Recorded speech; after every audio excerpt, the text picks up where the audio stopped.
first is Hank McCoy's clone, Henry. Everybody has a clone in the Marvel Universe. If you don't, you have one coming, or assume you're just not important enough. Beast's clone, Henry Philip McCoy, no Hank for simplicity's sake, debuted this year in January in X-Force 48. Beast is in his evil era right now. He got his blue claws on a bit too much power and has lost the plot a little. He betrayed everyone and created a bunch of clones of himself to help his research along. There was a battle with Wolverine and almost all of Beast's clones were destroyed, except of course Henry. X-Force leader Sage secretly saved Henry and kept him hidden away until he was needed. Beast somehow got worse, and X-Force was like, it's time, the only thing that can handle Beast is Beast. So they downloaded Beast's backup in Cerebro from a few years ago when he was still a good guy. Henry is a little scared at first. I cannot blame him for that. He finds out what the real Beast is doing and his world is rocked. He finds Wonder Man and the pair go after Hank. They find him with a black hole gun underwater because he is trying to suck Arakko into a black hole for safekeeping. Why didn't I think of that? Hank and Henry fight. Wolverine also ends up joining in because he's everywhere. Throughout this fight, Henry is trying to convince Hank to be a better person, and it eventually works. The black hole gun was already hot to go, so Hank sacrificed himself and was sent away by his own machine. Then Henry moved in with Wonder Man, which could mean nothing. Since this Beast is a clone with almost all of Beast's memories, we can only assume he has all of Beast's power and intellect too. Thank you so much to the person that was like, you know what we need? Space Spider-Man, because we did need Space Spider-Man. I like to have fun, why not? Persephone Parker is Star Spider. She is also the coolest and I love her suit. She is from Earth 1978 and debuted in Edge of Spider-Verse 3 in April. She lives in the space station Bronx because that's where her family is from. She is on the station because she is working as an apprentice to Professor Osborn as they study quantum engineering. Persephone is quite sneaky. She is secretly dating Osborn's daughter and also secretly is a space superhero. She utilizes the spiders on the ship, but they are not actual spiders. They are nanobots that use a special tech. They are what form Persephone's cool outfit. Spider stands for Sanitation, Planning, Integrated Defense and Engineering Robots. Star Spider's biggest fight so far was against Octavius and the Kree army that were trying to invade the station. And speaking of Octavius, I can't believe they made Doc Ock scarier than he already is. As Doc Ock, he is creepy in a way only a deranged man with tentacles coming out of his back can be, but in the Space Spider-Verse story, those tentacles are organic, like mouths, and they have teeth. He's also purple and has bug eyes, but I got the shock of my life reading further, and I come to see that he actually just has like a blue octopus attached to his back like a parasitic backpack. The tentacles are pretty useful in a fight, I will admit. In addition to the teeth, they can also grab with their claws. Octavius nearly wins the fight, but he ends up breaking Star Spider's arm, but she is able to defeat him thanks to the nano spider bots. Octavius ends up disappearing before Star Spider can get the final hit in, but he promises they will meet again. This next character is so unbelievably cute, I can't take it. His name is Walpurgis, and he's Agatha Harkness's cat's kitten. So Agatha's cat Ebony had a kitten named Walpurgis. Agatha wanted to recruit Brielle Brooks as an apprentice due to her talent, but she refused. No hard feelings. Agatha had maybe the perfect response and gifted Brielle Walpurgis. This is my dream scenario. Not much is known about the kitten other than it is most likely a magic kitten and it's purple and it's cute. The kitten debuted in Marvel's Voices Infinity Comic 96 in April. We have another spider kid in the house, but this one is less fun. Boy Spider dropped in February of this year in Spider-Boy 4. He was a clone of Spider-Boy, designed to be a bit more of like the monster side of him. Spider-Boy has a monster form, but Boy Spider is in that monster form all the time. He was created by Madame Monstrosity. She's also a recent debut from August of last year, and she does a lot of genetic research inspired by the High Evolutionary, so you can kind of guess her vibe. She let this evil boy spider clone loose around the city with absolutely no morals built into that body. He started ruining lives really quick, and specifically ruining Spider-Boy's life and reputation in the city. Boy Spider ends up finding Spider-Man, Miles as Spider-Man, Spider-Man, and the two fight. Eventually, Spider-Boy and Peter show up, and Spider-Boy is able to have a heart-to-heart with his clone. The clone relaxes and goes home. That makes it sound like really tame. I promise there was drama, but also this is so new that I don't want to spoil the twist ending quite yet. Boy Spider has a more threatening look to him. Spider-Boy is just kind of like this cute kid, this cute little costume running around the city. Boy Spider has multiple eyes, spider legs on his back, pinchers, claws, a furry patch on his back. He's just a scarier kid overall. Boy Spider shows that he has pretty much every power Spider-Boy has, including a venomous bite and the ability to speak in a spider language. The first comic in a Ms. Marvel Mutant Menace gave us the gift of a new villain, hopefully later mutant, anti-hero, or even hero, the Planter. He looks like the mascot for Green Giant Green Beans, simply because his skin is green and he wears a cape of leaves. The Planter is a mutant on Earth 616, and he takes on the qualities of any plant he touches. He touches a rose, and he would grow thorns. The Planter decides to use his abilities to rob jewelry stores across Jersey City, because that is a victimless crime, because jewelry stores have insurance, at least that's what the Planter thinks. The first big use of his power that we see is him making a getaway by making a big helicopter seed grow out of his back. It worked. It's hinted that the Planter has the potential to join the good side, but the comics are still coming out, so we will have to wait and see. New demigod villain just dropped in February's Miles Morales Spider-Man 17. Zip Zephyr is a menace drenched in the sweat of Theseus and has an enchanted bag that blows air, and that's him. I wish I was kidding, but I'm not. As far as I'm aware, Zip was kind of like the intro villain for a comic. He's there for a good time, not a long time. Miles, Ms. Marvel, and Shift were fighting this guy in Brooklyn. We get thrown into the middle of the fight, pretty much, so it's unclear why Zip is doing all of this. Personally, I think for fun.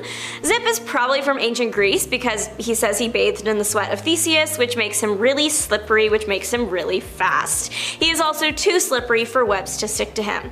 The other thing Zip has going for him is his bag. It blows powerful bursts of air. I think Miles summed up everyone's feelings about this when he said, "A bag of wind? What is even going on right now?" Zip gets KO'd by Shift and presumably arrested. No amount of Theseus' sweat is going to help him slip out of that one. You can tell Marvel writers were having fun when they created the Circus of Crime. The Circus of Crime debuted in January in Doctor Strange 11. There are 4 people in the circus. They are all goofy. Up first is our Ring Mistress. Ring Mistress takes after her father, Ring Master. Their thing is they wear purple and green and commit the majority of their crimes by hypnotizing people, using the device in their top hat, then robbing them. This Circus of Crime had plans to go when no Circus of Crime had gone before, and make the hypnosis device massive in a big Ferris wheel. Ring Mistress has rounded out her circus with all the performer types that one would want to see. We have an acrobat named Gymnasty. Think of like an average skilled acrobat. She's that, but with the drive to crush you. Then we have Stefano Stiletto. He is a knife thrower. And then finally we have the strongman of the group with the most incredible name, Chief Beef. He used science to create the ultimate bulking routine and diet, so he is very, very strong. The circus is so funny to look at, and I'm glad we got another version of it. Nafeel, also maybe known as Frozen Charlotte, is Lucifer's wife. She debuted in Incredible Hulk 9 in February. She is one of those characters that has really good intentions, but the worst possible way of executing them. She wants to make sure good people, innocent people, are protected from the world, but also from demons and bad entities, and eventually her own husband Lucifer in the underworld. She wants to make sure innocent souls were protected. She did do that, I guess. What she does is take these people's souls and trap them in vessels designed to outlive the human body, so the soul never has to go to the underworld. The vessels, they look like these little statues, so she traps people against their will in these action figures. Right idea, wrong methods. When Lucifer failed to beat God, he was exiled from heaven, and his wife was too. Lucifer went to the underworld, but Charlotte chose to hide out on Earth, which resulted in her being hunted by angels and devils for thousands of years. I am sorry to say, but she does have the look of someone who has been on the run and married to the devil. She is literally skin and bones and 4 stories tall minimum with spikes on her. She wears a veil over her face. She can't appear as a human, typically an old woman. That's how she finds her victims. And you can tell she's going devil mode when her eyes white out. She did end up fighting the Hulk, and that fight caught the attention of Lucifer, who then took his wife away. But she was happy to go with him. She is capable of some level of energy blasts, and she has wings and all the powers that come with being a divine and also demonic being, so she's pretty cool. Earth 66 has been around for almost 2 years now. It started as a one-off Earth, but they keep popping in every once in a while, which is nice because this Earth is the Spider-Man, but make them dinosaurs Earth. I like to see what Spider-Rex is up to because he is very cool. This year in May, they introduced a new villain for Spider-Rex, Lizard. An actual lizard, not a man in a suit this time. When Spider-Rex was saving the day once, he stepped on Lizard's tail and ripped it off. From that point forward, Lizard decided Spider-Rex would pay. Spider-Rex got his powers from a rock that merges 2 life forms when they make contact. Lizard planned to use a small piece of this rock to come into contact with Spider-Rex and then get his tail back. However, it went so wrong, he ended up touching a bunch of other animals first, eventually becoming an ape, piranha, capybara, turtle, pterodactyl, brachiosaurus, crocodile monster mix. Truly, it could not have gone worse for him. He does end up super powerful, which is like the bright side here, I guess. He uses the rock to turn Spider-Rex's girlfriend into a human, and humans are ugly in this world. It ends with MJ and Lizard Monster making contact with each other, and MJ turns back to normal, and Lizard becomes an ugly human named Kurt. And that's how humanity was started. Heroes like Eric Brooks, or as most of us know him, Blade. Blade has been around since 1973, so it actually took me by surprise when I learned that he didn't become an actual mainline Avenger until Avengers Volume 8, number 12. Born with an extremely unique vampire physiology, Eric used his powers to wipe out evil vampires, taking on the title of Daywalker. Now, to be fair, he was once part of the Mighty Avengers before being invited to join the main Avengers team by Black Panther. But while on the Avengers, he did a lot. Like, I mean a lot. He ended a vampire civil war, saved Ghost Rider in hell, battled the Dark Elf Malekith in the War of the Realms, helped stop the Egyptian god Khonshu from taking over the entire Earth, and he recruited Dracula and his vampire nation to help fight Null, the symbiote god, and King in Black. Blade came to the Avengers with a heck of a lot of supernatural expertise, and he was amazing on the team until he left to be Dracula's own sheriff, which... what? Roberto da Costa, the mutant who also goes by the name Sunspot, first ever joined the Avengers, accepting Captain America's offer alongside the mutant Cannonball. Sunspot came across as a bit of a comedic member of the team, and he didn't really seem to take his Avenger status as seriously as others did, but that pretty quickly turned around. Where Iron Man used to fill in the laid-back billionaire role on the team, Roberto stepped into that role pretty smoothly and got the team out of quite a few problematic moments. It's arguable to say that he really stepped into his own as an Avenger when he bought the whole of AIM and used the organization to create his own Avengers team in New Avengers Volume 4, and then again in US Avengers. His time as an Avenger not only boosted up his status from a C-list hero to one in the spotlight, but it also brought multiple creative Avengers series, which as comic book fans is something that we will not be upset about, ever.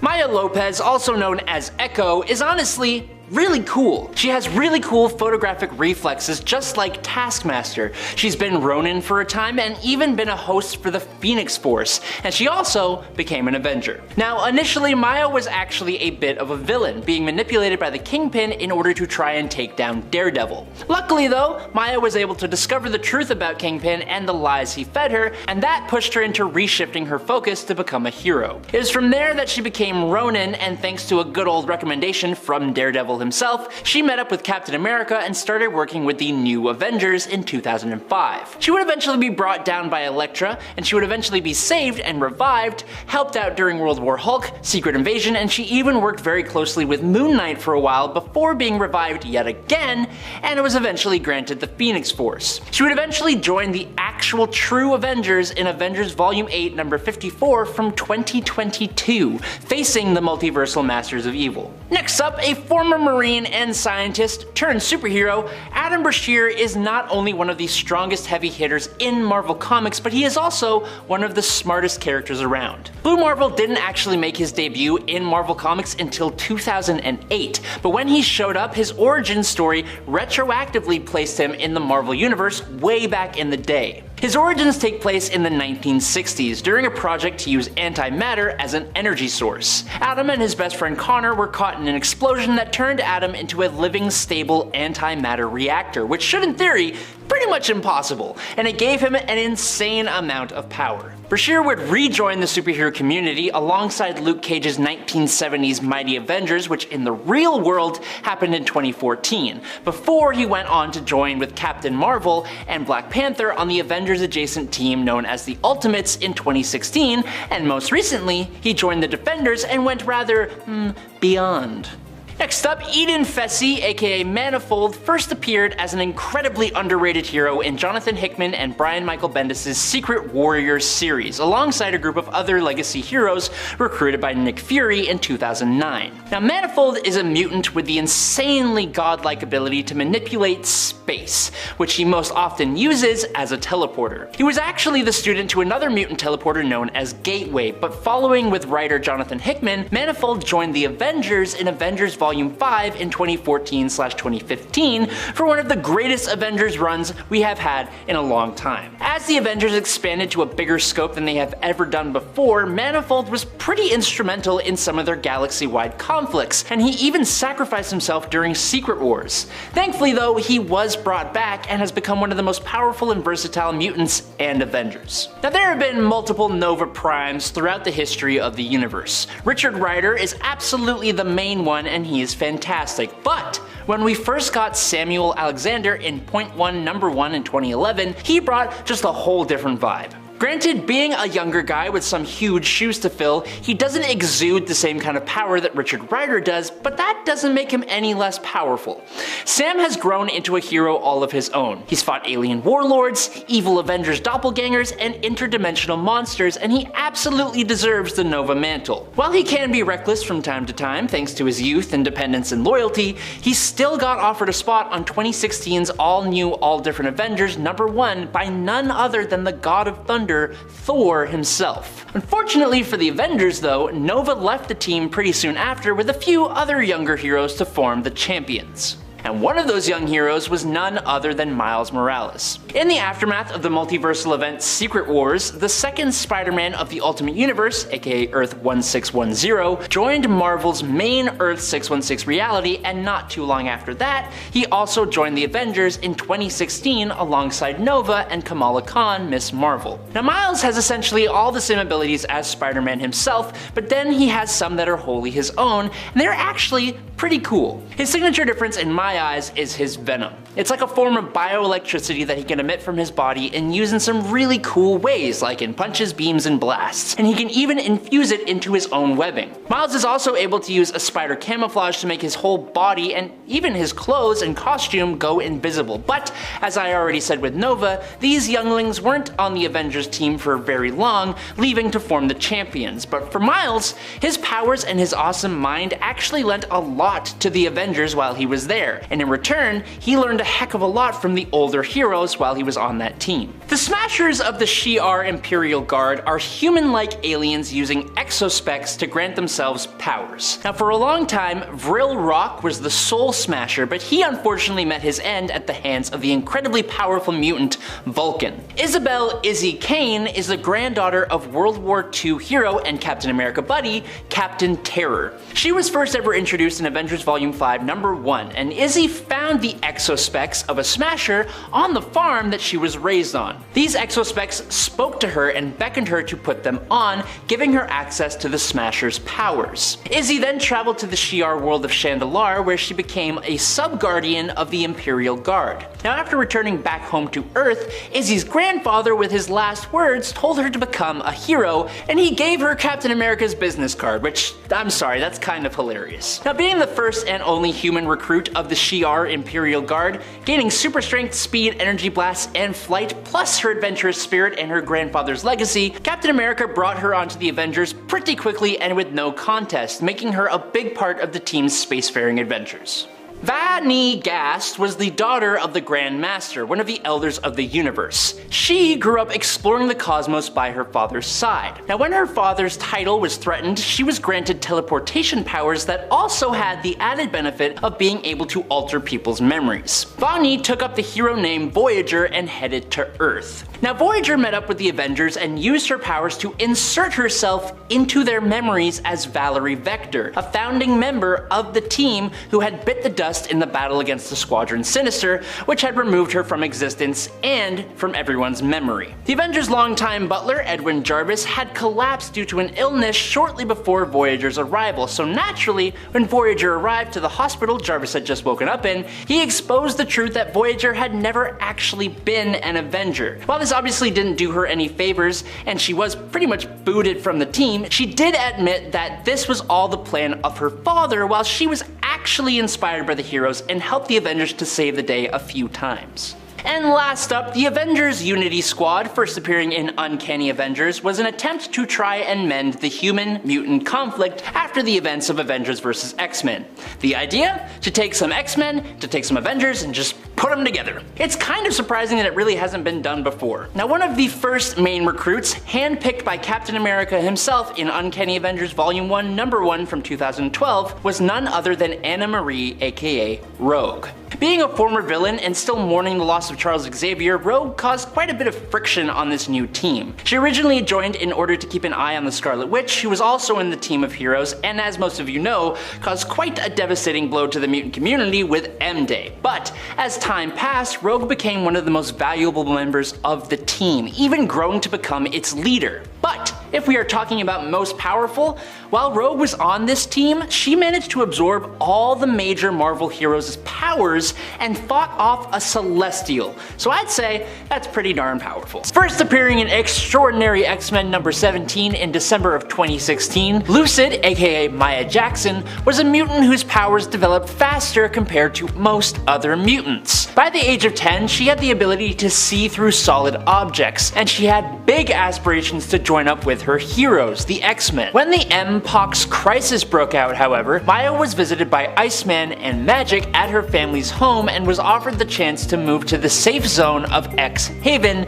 in Limbo. Unfortunately, Maya's mother refused to leave her home, and Maya later fell ill to Mpox, and her mother fled to X-Haven just a little bit too late. Maya's condition had worsened to the point that not even mutant healers could help her. With Maya on her deathbed, her sister managed to get the current leader of the X-Men, Storm, to meet Maya, and just a few moments before she passed away, Maya was officially made a member of the X-Men under the alias she had created for herself, Lucid. She may not be the most powerful of the characters on this list, but her story is pretty powerful, and I like it. Now, this next mutant isn't very new to the X-Men, as he first appeared in New X-Men Volume 2, Number 7 in December of 2004, but I actually didn't even know he existed until writing this list. His name is Paris Gavaskar, aka Indra. Indra comes from a region outside of Mumbai, India, and when his mutant power of being able to summon a retractable exoskeleton manifested, he enrolled as a student at the Xavier Institute and moved to the United States. Initially, Paris was placed on Alpha Squadron under the watchful eye of Northstar. Paris was one of the few mutants at the Xavier Institute to retain his powers after M-Day, and he was one of the young mutants to take part in a sparring exercise to determine the new X-Men roster, despite the fact that he holds pacifist beliefs. He would later move to San Francisco with the other X-Men before being attacked, losing his powers, and then gaining a power boost, being able to produce psionic armor and offensive tools. He would side with Wolverine during the Schism event and relocated to Krakoa in the modern age. Next up, first appearing in X-Men Blue number 6 in June of 2017, the Madripoor mutant calling herself Gazing Nightshade, which is the coolest name ever, was part of the ruthless mutant vigilantes who were inspired by Wolverine called the Raksha. This group was stopped by Jimmy Hudson and the X-Men and eventually were invited to the X-Mansion. Now, Gazing Nightshade has the really cool mutant ability of of despair inducement, meaning whoever Nightshade gazes upon enters into a trance-like state of sorrow fueled by their deepest regrets. And to make it just 10 times more metal,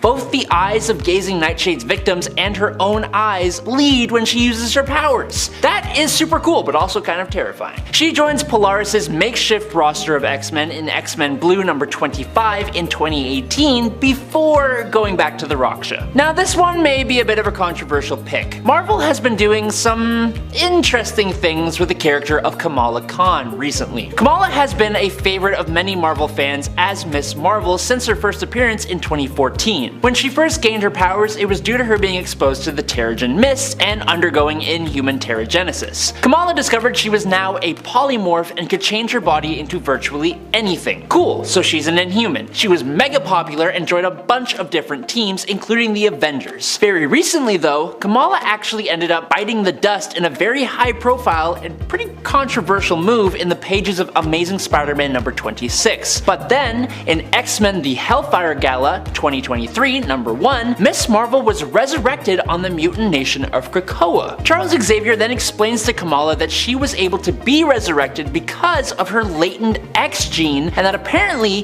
he has known her to be a mutant for quite some time. Xavier explains that she is in fact a mutant and an Inhuman, something that should be impossible because the Terrigen Mists are supposed to take the lives of those who possess an X gene. But because Kamala underwent Terrigenesis, her X gene never actually manifested her powers yet. Now she's running around with the X-Men, admittedly not doing very much. Angelica Jones, also known as Firestar, has the awesome mutant ability of microwave energy manipulation and generation. She uses the Earth's magnetic field and converts it into microwave radiation. She also absorbs microwave radiation from her environment and from stars in the galaxy. She can then focus this energy at targets or to do different things. She can set targets on fire, explode them, and even melt them. She is constantly keeping her powers in check because she has the potential to damage the entire Earth and its atmosphere with her abilities, which is why she is even more powerful in space, where she isn't limited by the fragility of the Earth. Now, Angelica first appeared in Uncanny X-Men number 193 in February of 1985, but crucially, she was actually a villain. She was loyal to Emma Frost and her school of mutants, and would be on the Hellions, the New Warriors, the Avengers, and the Young Allies before she joined the X-Men in Amazing X-Men Volume 2 number 1 in 2013. And she has been on different iterations of the team, even serving as the secret double agent within Orchis during the current Fall of X event. Speaking of the Fall of X, when Orchis made their attack on Krakoa at the most recent Hellfire Gala, it was quite literally just as the new team of X-Men were finally announced. Among that team of mutants was Prodigy, aka David Alain. Growing up, David was always bright and intelligent, but when his mutant powers activated, his intelligence seemed to double and answers became almost instant for him. That's because his mutant ability is to telepathically absorb the knowledge and skills of anyone nearby. I wish I had that power.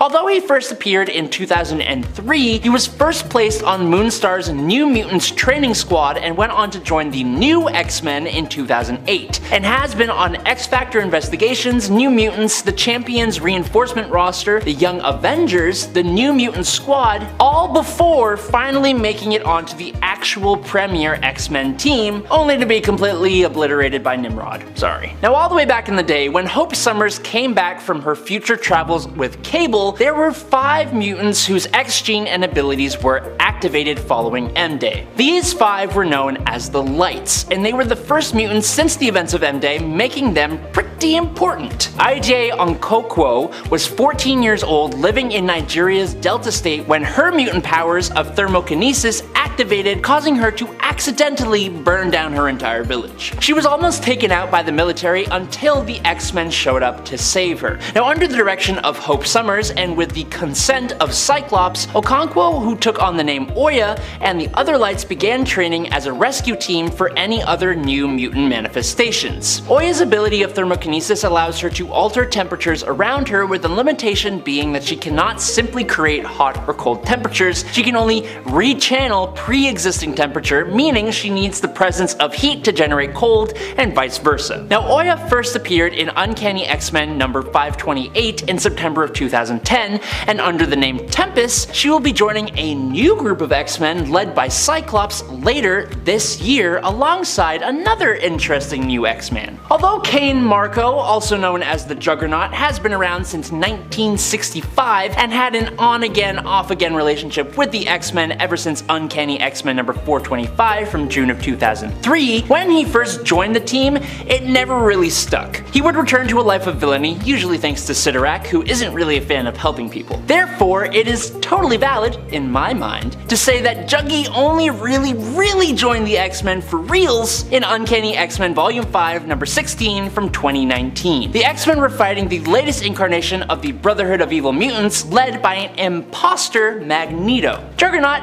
didn't like that he was working for an imposter, so he took down the imposter and decided to join the X-Men. He would be voted on to the newest incarnation of the X-Men at the most recent Hellfire Gala before almost the entire team was brutally decimated by Orcus. When Marvel relaunches their X-Men titles in the summer of 2024, this year, Juggernaut is on the roster for the main Cyclops-led X-Men team alongside Beast, Magneto, Psylocke, Kid Omega, Temper, and Magic. But speaking of the X-Men relaunch that is happening, we are getting 3 main X-Men titles. There is just the X-Men, which is the team that Juggernaut is on, led by Cyclops, but we will also have the Uncanny X-Men, which is a team led by Rogue, with Wolverine, Gambit, Nightcrawler, and Jubilee, and in Eve Ewing and Carmen Carnero's Exceptional X-Men, Kate Pryde, Shadowcat, will become a mutant teacher again in Chicago, working with Emma Frost, and 3 entirely new young mutants named Bronze, Axo, and Melee. Being so new and with their book not starting for a few more months, we actually have basically no information on any of these mutants. The only thing I could really find here is another character named Melee,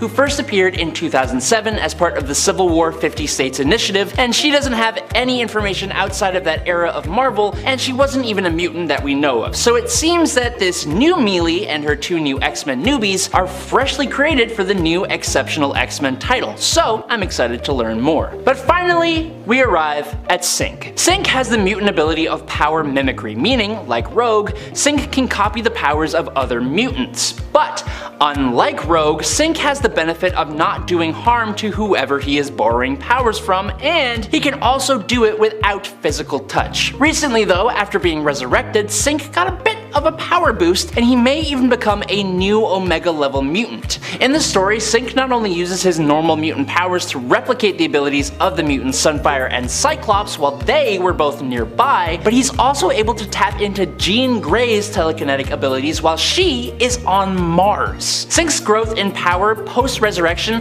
was first noticed back in 2021's X-Men number 18, with Synch documenting that he was now able to sync not just with mutants, but other superhumans as well, which is quite the boost, and I think it just keeps going up and up and up. In the House of M alternate reality, Synch even got to the point of permanently retaining others' powers, which would be an incredibly significant power boost as well. As a main member of the X-Men though, it's hard to be surprised that he's getting power boost. Now the mutant armor isn't a new X-Men member in the regular 616 universe, but recently, as in this year, 2024, the year of our Lord, thanks to the newly formed Marvel Ultimate Universe and Peach Momoko, we are getting a new interesting take on her character. Ultimate X-Men number 1 stars Hisako Ichiki, aka Armor, as she first uncovers her mutant abilities. Now first of all, Peach Momoko sets this story in Japan, and the whole thing is just this mix of cute but also very heavy and super cool. What's interesting about this take on Armor, and possibly the other mutants going forward for the Ultimate Universe, is how their abilities appear to be a bit more magically oriented. In the story, her powers appear to be almost supplied by a strange amulet she's given by a friend who then lost his life. Now,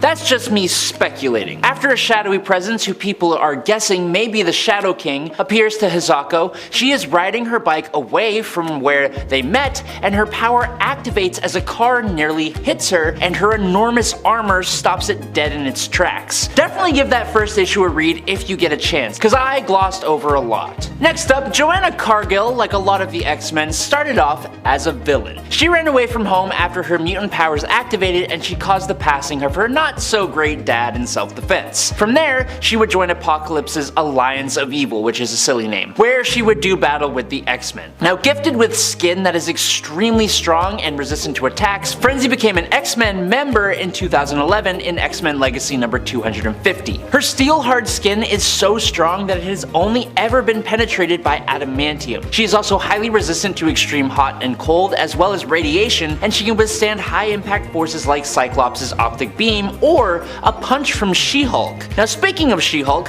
a byproduct of Frenzy's power is that she has super strength as well, enough to lift around 25 to 75 tons. And she can punch Jennifer Walters back if she really wants to. Frenzy has gone toe-to-toe with Rogue, arguably one of the most powerful X-Men, and she was classified as a level 6 threat by Cable, who helped hone her exceptional skills as a hand-to-hand combatant. Now, going back, if you need more incentive to read that new Ultimate X-Men, then I shall give you some. At the end of the very first issue, the cover of the second issue, which I haven't actually been able to read yet, features a completely new character who goes by the hero name MaStorm. Now, MaStorm is confirmed to have weather abilities and is clearly inspired by the revolutionary Storm from Ultimate Black Panther. Inspired by, but this is a wholly new character with their own unique design, and it seems the character will be joining both Armor and a few other characters that I'm going to talk about in a minute as the first new Ultimate X-Men team. Momoko created this character for last year's New Champions variant cover, but MaStorm will finally debut in Ultimate X-Men number 2 of this year. Similar to Frenzy, Quinton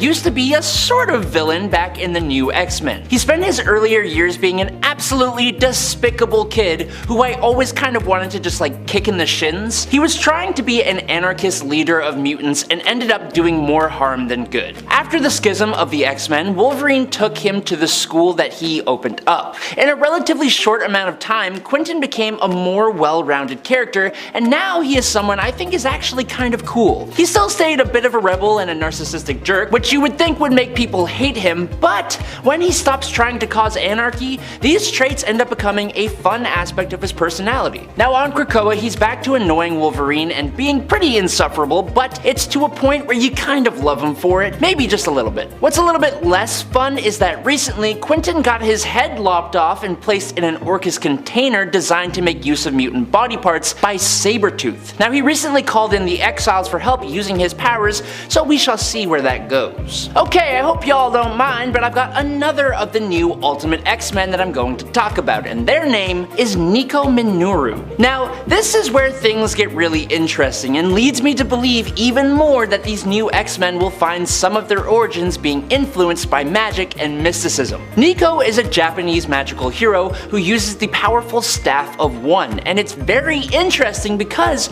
on Earth 616, Minoru is not a mutant at all. In normal canon, she is a descendant of a magical family who are part of a cult. Nico steals her parents' staff after finding out that they are part of this cult, and she uses it alongside the team of teenagers known as the Runaways. Now, with full transparency, it is unclear yet if Momoko will be retconning Nico into being a mutant, or if the blending of magic and mutation in Ultimate X-Men will see her magical bloodline coming into play, but she does appear to be a part of this new team of X-Men that is forming, which is something I am excited to see play out. Next up, Monae St. Croix has an interesting past, and her family is a big part of that. Her brother is an incredibly powerful bad dude who trapped her in a different form where she is known as Penance. As Penance, she had diamond skin, a telepathic resistance, and super sharp claws. M can even combine with her younger siblings Claudette and Nicole, but on her own, Monae is essentially a near perfect being. All her physical and mental skills are greater than the natural physical limits of peak humans, including her intuition and her genius level intellect. She can fly at supersonic speeds by sheer force of will, she can read minds, project her thoughts into the minds of others, and defensively mask her mind against telepathic intrusion,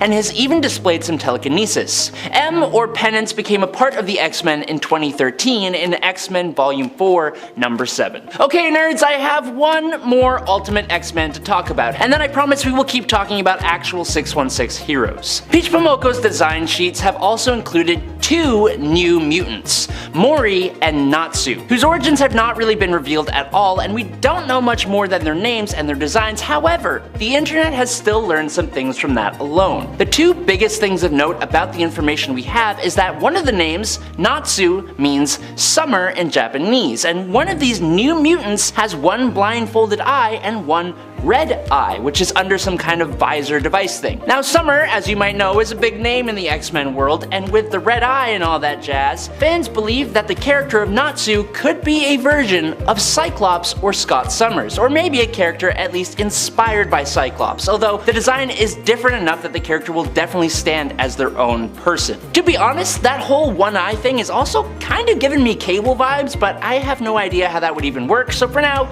we're sticking with possibly Cyclops. Maybe. Now, although he first appeared in 2007 and was briefly on the X-Men in 2009, as a 2018 recruit to the X-Men and X-Men Red number 4, Gentle is someone I kinda just love talking about, so I'm including him on the list. Gentle's mutant ability is muscle mass expansion, which allows him to increase his size and strength almost instantly. He's done battle against a Sentinel and his strength is said to rival Colossus's, with his resting strength increased every time he uses his powers. Gentle is a very strong and powerful mutant, but the catch is that he only uses his powers in emergencies. Because of his poor treatment he suffered as a child, Gentle suffers great pain and seizures. To help his condition, Gentle's entire body was covered with vibranium tattoos in Wakanda to prevent him from overexerting, and they essentially keep him alive. On top of that, Gentle has pacifist beliefs, but his calm, peaceful demeanor should not fool anyone because Gentle has used his abilities to halt the one Sentinel from destroying the Xavier Institute, and he's such a cool character. A listed X-Men member since 2017, Inc. sets himself apart from anyone else on this list by having the unique distinction of being a normal human being who received his powers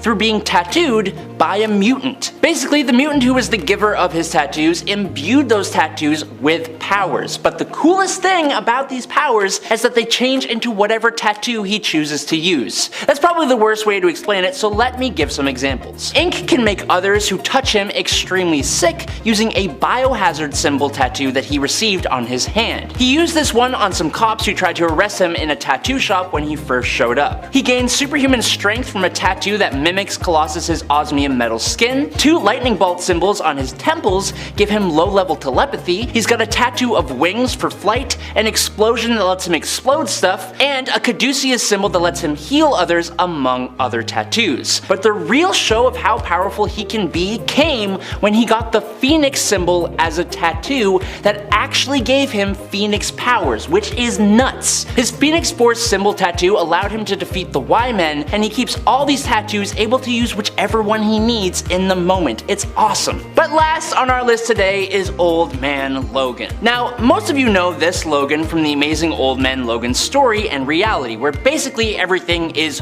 ruined. The villains rule over everything with an iron fist in this wasteland. That is a whole story that we have talked about tons of times, but after the events of Secret Wars in 2015, crotchety old Logan made his way to the Prime 616 universe when main Wolverine had bit the dust, temporarily of course. Old Man Logan stepped in and sort of not really took over his place. Now this Logan didn't have the same berserker rage and he was much wiser. The main difference was he didn't fly off the handle as often. He didn't go off on his own and do things that may have put his team in danger, and his biggest accomplishment may have been wiping out both the evil Hulk from his own world and another evil Hulk, Maestro, in Earth Prime. Unfortunately, Old Man Logan finally went to the afterlife in 2019, back in his home reality. There is now a member of the team that is a sentient island. Their name is Impossible City. They just dropped in July of last year, so it's almost their birthday. Impossible City was created by a separate group of heroes that had trapped a bunch of monsters called the Ashen Combine inside the city. The heroes eventually just mysteriously disappeared and the monsters got out. They proved really quickly why they were trapped. They started destroying worlds and defeating heroes, all while dragging around Impossible City as Panther headquarters against their will. The city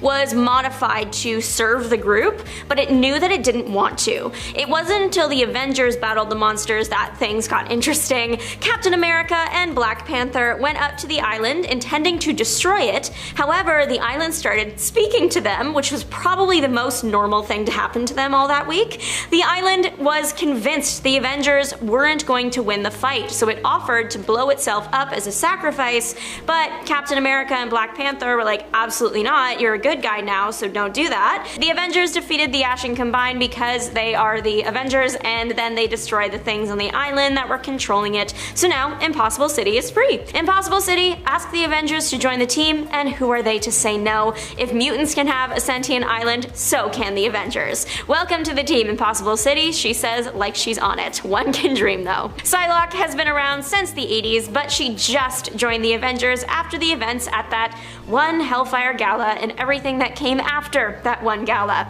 Captain America was putting together the new Avengers Unity Squad and recruited Psylock to the team. She joined because they had common goals. She probably wouldn't have done it unless she needed to. It wasn't until she got through a few battles on the team that she decided to stick around. After the Avengers came out victorious against Orcus and the Mutant Liberation Front, she must have decided to stick around considering she is still an active member. Psylock is known for her telepathic abilities and her martial arts skills. She's been part of the X-Men for years. It's the Avengers that are just now cluing in on her talent. Similar to Psylock is Penance, or Monae. She started out as an X-Men, but after the disastrous events of that one gala, she joined Captain America's Avengers Unity Division. Penance is actually the second identity of Monae that was created by her evil brother. She told him she wouldn't go around the universe terrorizing people with him, so he turned her into Penance, a mute creature with sharp, hard red skin. Eventually, she was freed from this body thanks to other family members. She did have a villain era, but ultimately, when mutants were in danger, she stepped up to the plate, joined the good side, the Avengers Unity Division, and saved her community. Johnny Watts went from vigilante on the West Coast to West Coast Avenger. Johnny met Kate Bishop while she was investigating the disappearance of his sister's girlfriend. Naturally, he decided to help Kate out, and they saved his sister's girlfriend. Seems like he had fun working with Kate because they continued working together and investigating crimes. At this point, all Kate knows is that Johnny is just a human that's really good at fighting. However, during like this really big battle, Johnny shields her from some falling concrete, so surprise, he actually has superpowers. His power is omnimorph duplication, and that is turning your body into any substance you touch. Watts wears vibranium jewelry, so he always has access to a strong substance to transform into, and I love it when heroes are smart. It seems like a bare minimum requirement, but you would be surprised. When Kate was reforming the West Coast Avengers, Watts was all for it, and at this point, he took on his hero name. You are never going to guess what Johnny Watts' hero name is. Fuse. The commitment to the bit is outstanding. Sister and brother duo Goodness and Lucky joined the West Coast Avengers back in 2016, but it wasn't an easy road to get there. Goodness and Lucky are humans with the power to turn into an animal. Goodness into a blue wolf and Lucky into a pink two-tailed fox.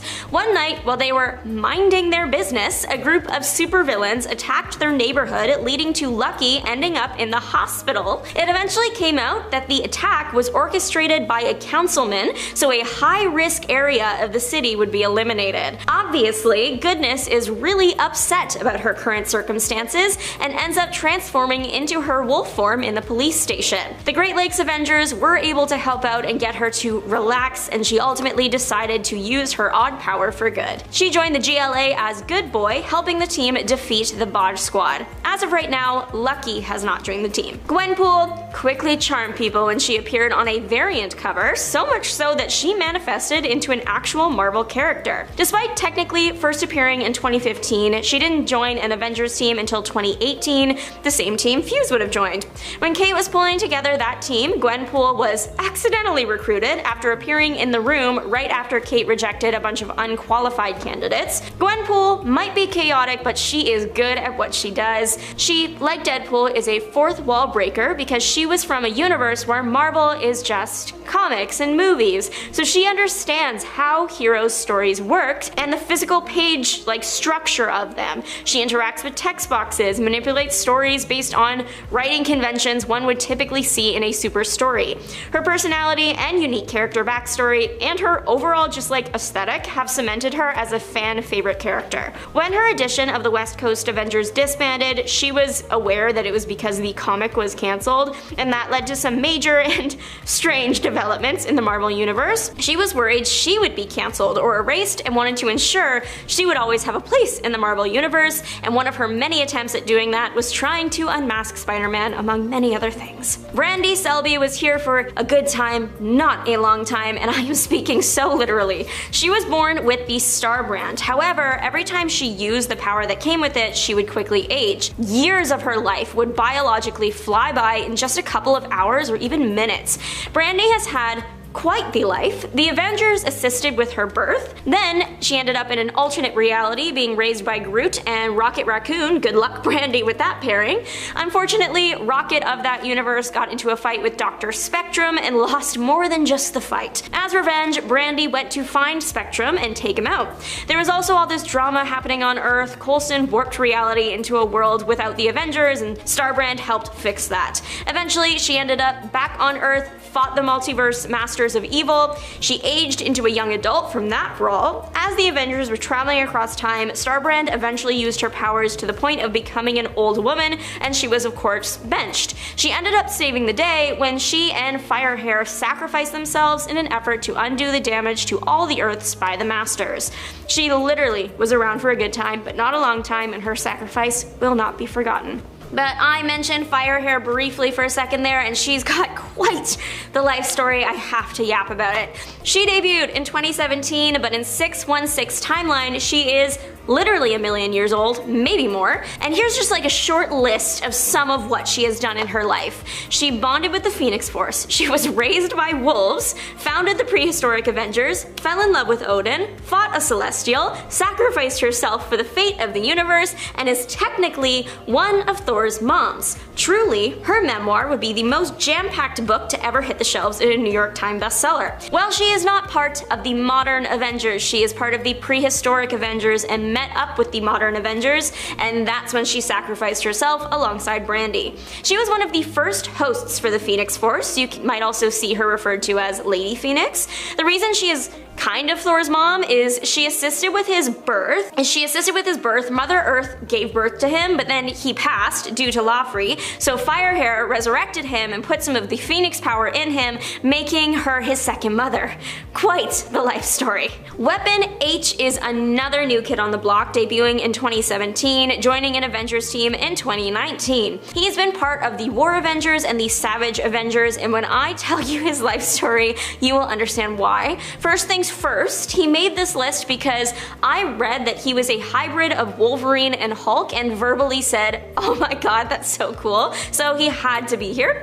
Clayton Cortez, before he became this hybrid Hulk-verine, was just a kid who dealt with some bad cards. He was just a kid who was dealt some bad cards in life. He didn't have a nice family, and when he grew up and joined the military, he was assigned to a mission that involved harming innocents, so he sabotaged it. That got him sold to the Weapon X Batch H division that was working on creating Hulk, Wolverine cyborgs with a taste for endangering mutants.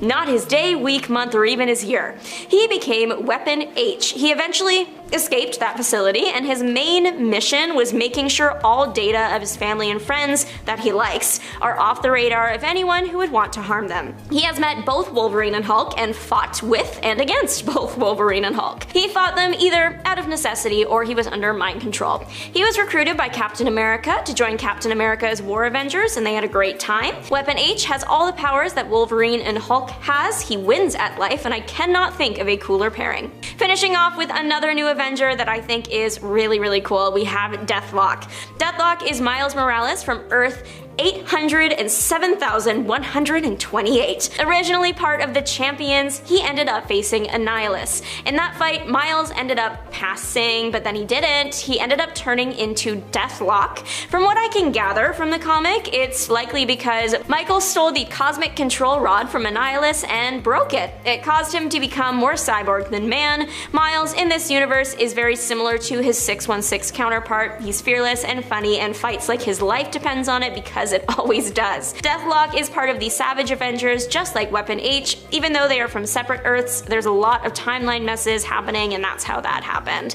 Deathlock debuted in May of 2022. We are starting off so strong with a worm-like metahuman called Velvet and Worm. What's going on? It's Doom Patrol, which is the right place for a villain turned hero like this. So Velvet is a worm form that works with a kid called Worm. Velvet likely created the human kid because he is capable of creating humanoid constructs capable of independent thoughts and actions. Likely he did this because he was supposed to be a spy for Peacemaker. The kid body could stay in one place while the worm roams around collecting information. The worm also lives in the body's stomach. It looks really weird and I don't like it. The boy and worm, they are separate things. The boy doesn't survive the end of the comic, but Velvet the Worm does and joins Doom Patrol, accompanying them on later missions. We have yet another alien out to destroy the universe. Everyone say hello to Necrostar. It looks like a big, scary, slippery starfish. The Necrostar is a star conqueror alien. On its to-do list is conquer the universe. We've seen ambition like this before, so how will the Necrostar do it this time? Well, it has necrospores on it and in it that it can release. When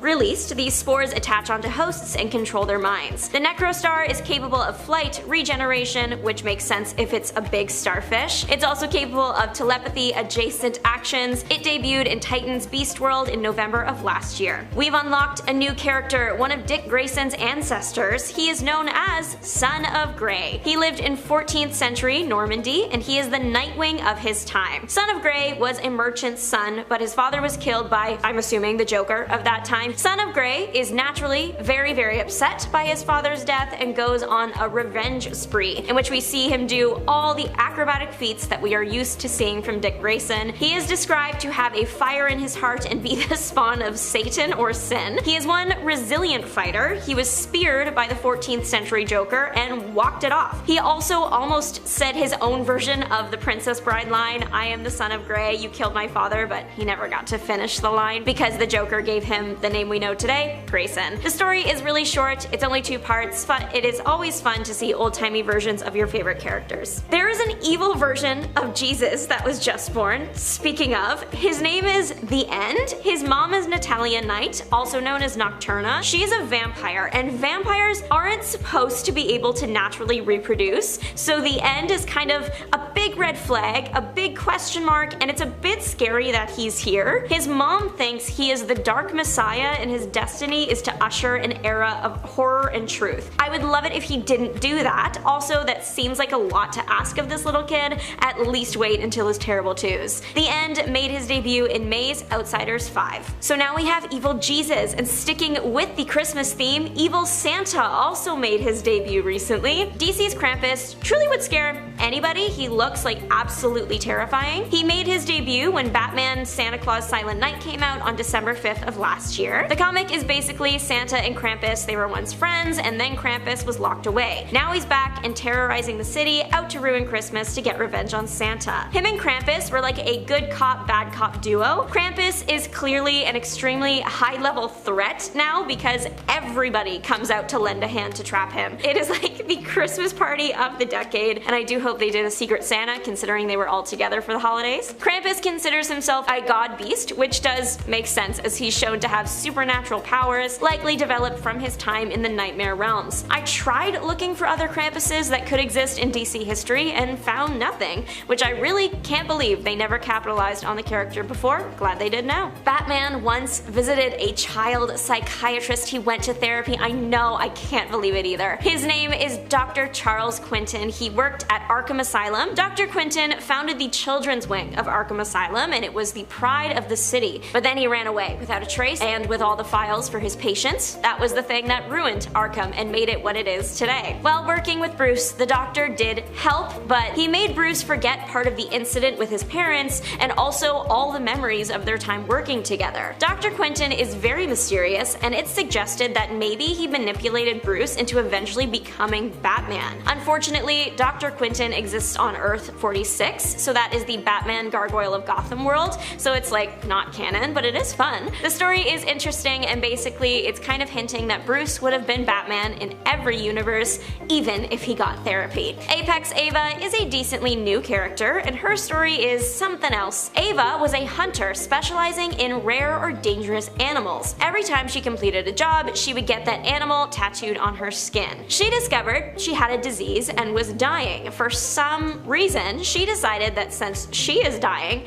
other people should go down with her. She switched to hunting people. Thankfully, she got caught and put in Arkham Tower. First day of Beast World rolls around and a spore comes into her cell. She has nothing to lose. She has a few days left to live, so why not eat the weird thing? The spore ends up curing her disease and turning her green and giving her animal-based powers. She decides to become the Wicked Witch of the West and gather up all the other beast people and create an underground fighting ring. Nightwing and Superman end up capturing Ava and stopping her messed up fighting ring, but before she can be held accountable, she escapes by turning into a bird, so she is still out there and likely still causing trouble. I personally am obsessed with Elizabeth Marston Prince. If you haven't heard of her, she is from the Wonder Woman Trinity universe, and she is Wonder Woman's daughter. Elizabeth grew up alongside fellow super kids Damian Wayne and John Kent. She was a bit younger, so they would often babysit her. There were a few times the trio went on missions together as kids, one time defeating Killer Croc, the other time they just visited the moon because Elizabeth wouldn't fall asleep. Trinity is still quite young and still loves to mess with her friends, challenging them to races, or making them all go on a mission to a Greek cave where their tolerance for pain,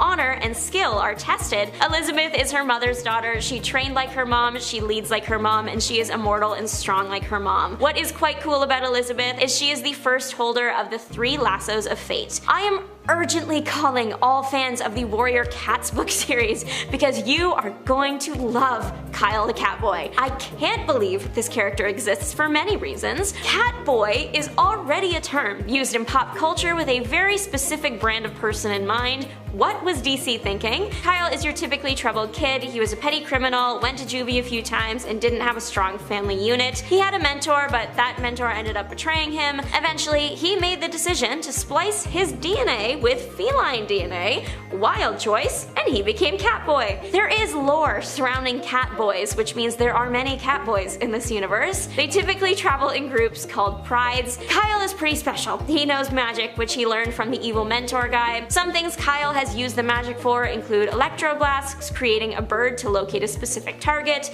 controlling fire, he can make someone take an impromptu catnap, and creates force fields. Batman enlists his help for dealing with a problem, and like most times Batman is around an orphan troubled kid, he becomes a positive, almost father figure in his life and transforms the little outlaw into a little hero. Kyle ends up becoming a vigilante just like Batman. Truly, I can't believe what I'm about to share with y'all. The Childminder's story is out of this world. The Childminder is the name of the character. She is a bit older than some of the other characters, at almost 1.5 years old, but her story makes up for it. Important to note about the character, she is a time scavenger and she's kinda like me, cares a whole lot about the kid heroes who disappeared without a trace. Flashpoint caused a lot of problems, a lot of timeline changes, and caused 13 Golden Age sidekicks to disappear. They were taken out of history and placed in stasis pods. Unfortunately, their place of freeze was attacked and they were released back into the timeline before it was ready for them. These sidekicks were just kind of floating through history, so Childminder tracked them all down and took them to, are you ready for this?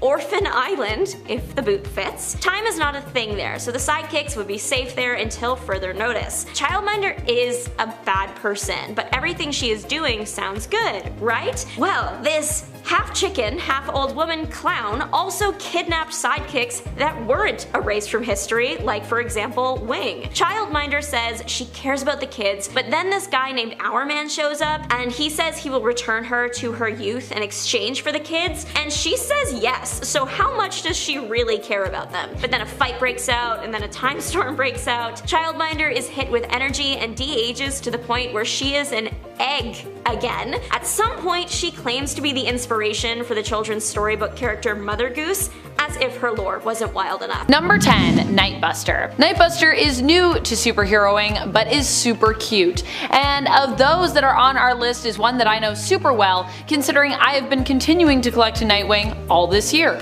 It was my only comic of the big two that I allowed myself to keep collecting. She is Olivia Desmond and was the daughter of Roland Desmond, aka Blockbuster, and get this, Jezebel Jet. Remember Jezebel Jet? Yeah. She is the daughter of those two villains, and yet she will probably grow up to become a hero. Her foster father is Nightwing, who also rescued her from having her soul claimed by Neron. Neron had basically acquired a contract for Olivia's soul, which Roland had promised Neron in exchange for his own upon his death, because he didn't want his soul to be claimed, so he was like, how about I give you my daughters instead? It was all super creepy. When Blockbuster was killed, Neron came a-knockin', and fortunately, Nightwing, with some help from the Titans and Oracle, was able to keep Olivia safe. She would be revealed to have inherited her father's super strength and agreed to train and live with the Amazons on Themyscira, taking up the mantle of Nightbuster. Olivia made her first appearance in Nightwing issue number 98, the 4th volume of the Nightwing title, and she was created by Tom Taylor and Daniel Di Nuquello. And friends, before we move on to our next spot on this list,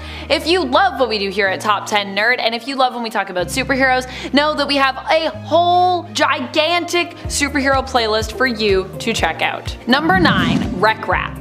Oh my goodness, I love Rec Rap. While I honestly wasn't a big fan of the Dark Web Spider-Man based event overall, Rec Rap was a part of that event and was a character that we got from it that honestly, I loved. Rec Rap is a demon who was inspired by Spider-Man's Peter Parker to become a hero himself. He initially was known by the name of Parker Man before he adopted the mantle Rec Rap, which of course is just Parker backwards. Rec Rap. His powers are similar to Spider-Man's, combined with that of a symbiote, and instead of web slinging, he prefers to call what he does with his organic webs web wanging. I really hope we see more of him in the comics. Rec Rap made his first appearance in Amazing Spider-Man issue number 17 of the current volume, which we know officially as volume number 6 of ASM. Rec Rap was created by Zeb Wells and Ed McGuinness. Number 8. No One. Probably one of the most iconic superheroes to make their debut appearance in 2023 for me was the vigilante we've come to know as No One. Very mysterious. They are not exactly your typical hero, but I think that's what makes them so interesting. No One is from the comic of the same name and made their first appearance in said comic in issue 1 back in March. The character was created by Kyle Higgins, Brian Buccellato, and Geraldo Borges. They don't necessarily seem to have any superpowers per se, but are an extremely skilled fighter and rely on tech, gadgets, and their skills to accomplish their goals. Their focus is on calling out those who are corrupt and holding them accountable. As the saying goes, no one is above the law, but of course they are no one. The whole series centers around the mystery of who's under the mask and all of the events that happen around them, and that's also part of what makes the story of No One so interesting. That and the fact that it's a multimedia story told through the comic and interchanging episodes of a podcast, where various characters are actually voiced, so you can actually also hear what they sound like. There's also a website that you can go to, No One's website, where if you know the right code, you can learn more about their secrets as well. So the immersiveness and interactivity of this story are also a huge part of what I love about it.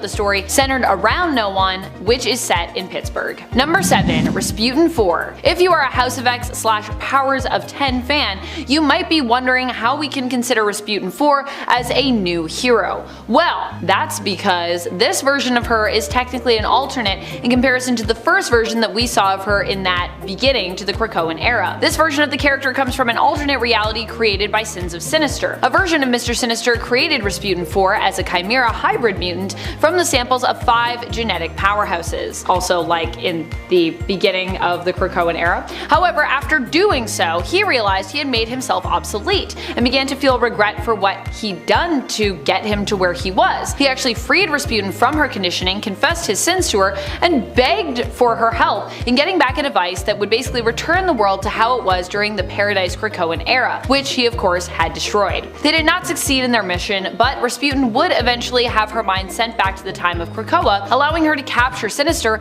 and have him punished for his crimes by the Quiet Council. Rasputin made her first appearance in Immoral X-Men issue number 2 and was created by Kieran Gillen and Lucas Wernick. She is a combination of Colossus, Quinton Quire, Unis the Untouchable, Talon aka Laura Kinney, and Shadowcat aka Catherine Pride. Spider-Boy. Love him or hate him, Spider-Boy is here. Although it seems a little weird in regards to the timing of when he arrived, considering that he came in after Marvel had decided to get rid of Ben Reilly because, well, too many Spider-Men / Spider-themed heroes. Too many. And then enter Spider-Boy. Interesting. Spider-Boy is Bailey Briggs. He made his first appearance in Spider-Man issue number 7, the current run, which is considered to be the 4th overall volume of purely just Spider-Man, the Spider-Man title. Not to be confused with Amazing Spider-Man, which is also about Spider-Man, but it's just a different title. I know it's confusing, but just go back to the 90s, you'll be even more confused. Got Web of Spider-Man, you got all these comics. His DNA was spliced with the spider by Madame Monstrosity, which gave him spider powers and turned him into a human-spider hybrid. He was created by Dan Slott and Humberto Ramos. Number 5. Deadeye. Deadeye is the nephew of Amanda Waller. He's not exactly straight up a hero,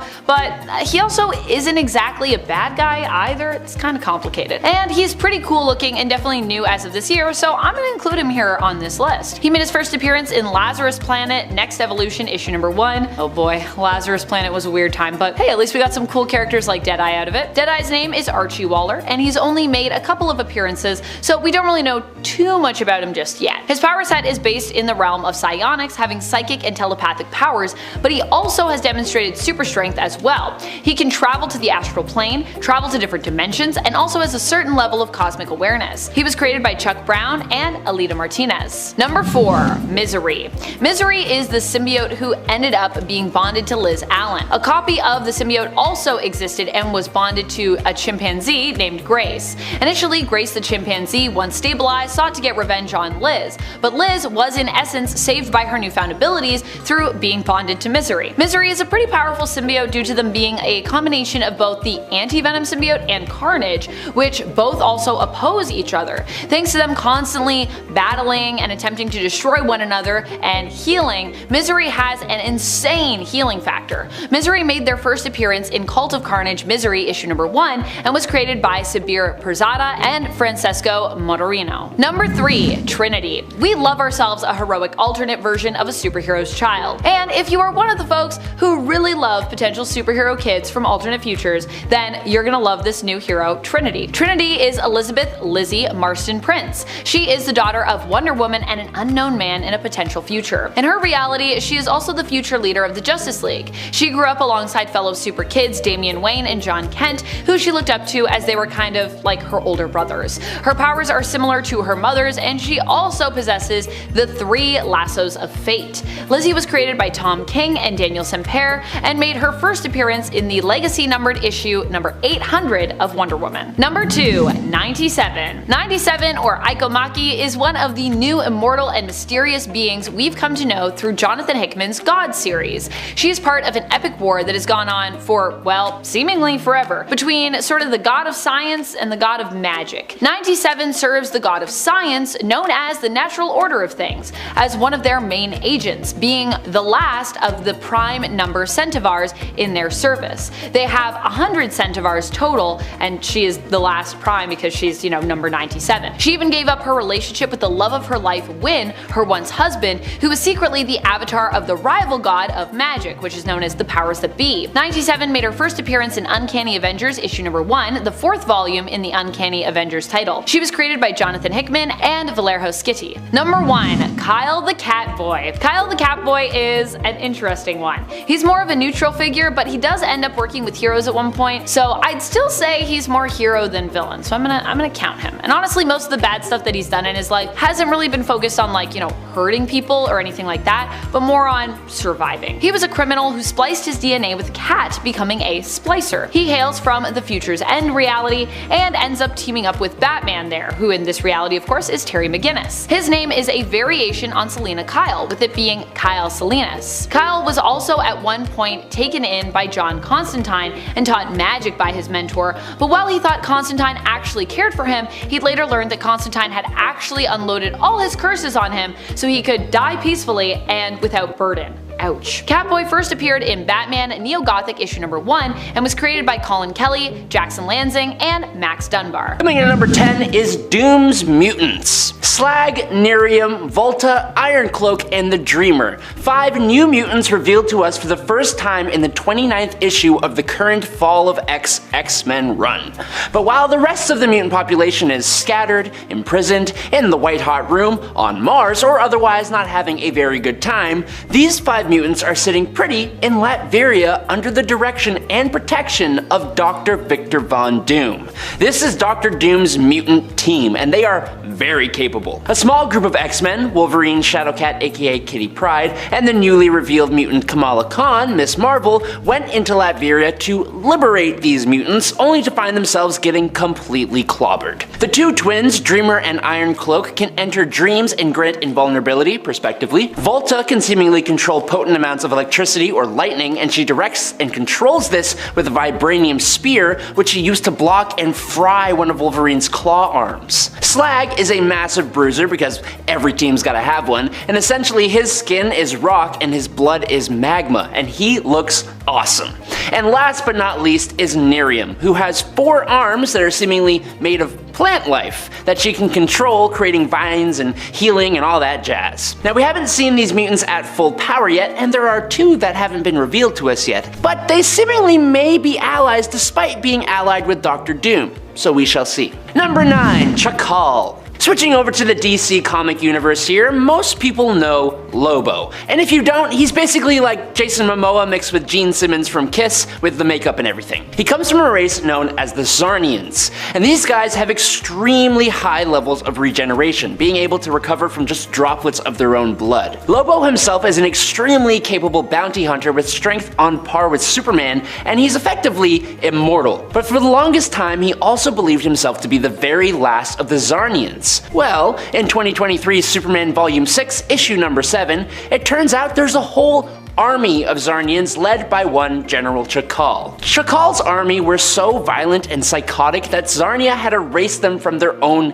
history books. They were somehow captured by Brainiac, who miniaturized them and imprisoned them in a bottle city where they promptly began fighting each other. Chakal eventually agreed for his people to serve as Brainiac's shock troops in exchange for their own freedom. Number 8, the Stark Sentinels. Now, it's safe to say that this entry isn't exactly a villain. It's more like the tool of a villain, or more specifically, an organization. As part of the Fall of X event that is going on right now in Marvel Comics, anti-mutant industrialist Fei Long embedded himself in Tony Stark / Iron Man's company, Stark Unlimited, and essentially stole the company. He then secretly funneled its resources into the construction of new mutant hunting sentinels, which are based on the technology of the Iron Man armor, taking advantage of Tony Stark's recent divestment from the company. Now, first appearing in Invincible Iron Man Volume 5, issue number 5 from April 2023, one of the first Sentinels chased off Tony Stark in his own Iron Man armor,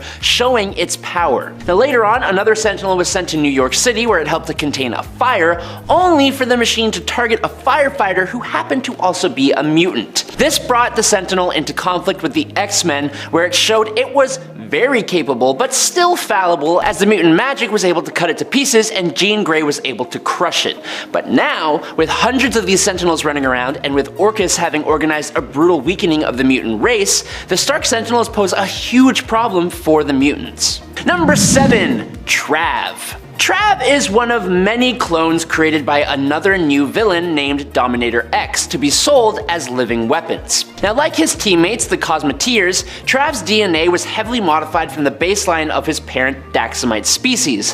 However, while the genetic modification made his fellow Cosmeteers more powerful than a typical member of their species, Trav was born without any of the typical Daxamite powers, as Dominator X wanted to use him as a technopath, and the Daxamite weakness to lead would make him unsuitable for that role. Now Trav was extremely bitter and resentful of being robbed of his powers, but he was also given extensive cyborg augmentation, including a bionic arm and a near indestructible artificial spine containing his mind, which could move independently and possess another living being as a last resort if his own body was destroyed. Now in Superboy the Man of Tomorrow, Superboy has teamed up with the Cosmeteers, and they are all attacked by Dominator X, who unleashes his ultimate clone weapon, Infinity, on the young heroes. But Trav, being the leader of the Cosmeteers, reveals that he has Dominator X's previous clones under his control, and he uses them to tear Infinity apart.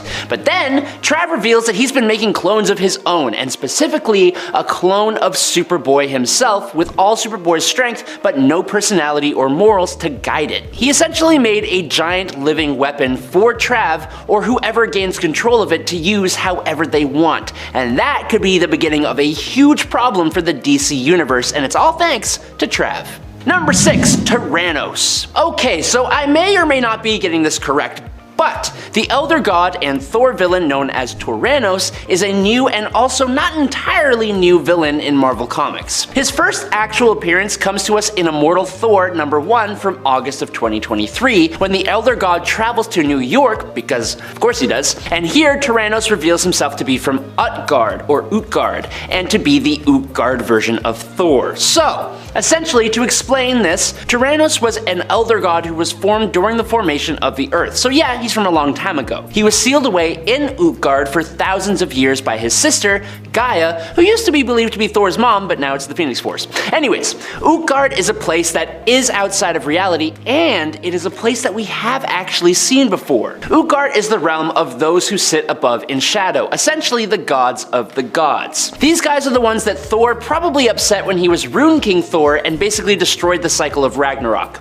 Anyways, essentially wishing things to be better than they were, Gaia unlocked her sibling out of imprisonment alongside Utgard Loki, and she sent Tyrannos to Earth to test her son Thor, which is when he formed a Thor core, and it was so awesome. Number 5, Amalek. Coming to us in the very first issue of the most recent Power Girl series, an auction for artifacts from successful alien civilizations, set up by Power Girl herself in her alter ego, is ambushed by a group of space pirates, because of course it is. These pirates are led by a new villain known as Amalek. Now Amalek here has a vendetta against Kryptonians specifically. According to him, Kryptonians destroyed his home planet. He says that Kryptonians basically go and find other planets and declare them lesser than, and begin interfering in the natural evolution of that planet. He hates Kryptonians for their colonial ways, basically. He has a whole whack of anti-Kryptonian weaponry that he used to hold back Power Girl long enough for him and his crew to escape. Now it turns out that one of the artifacts at this auction was a piece of Power Girl's symbiote ship that sheltered her and raised her in space. The symbiote ship had managed to infect itself into Amalek and gave him a big old power boost, seemingly granting him a form of geokinesis,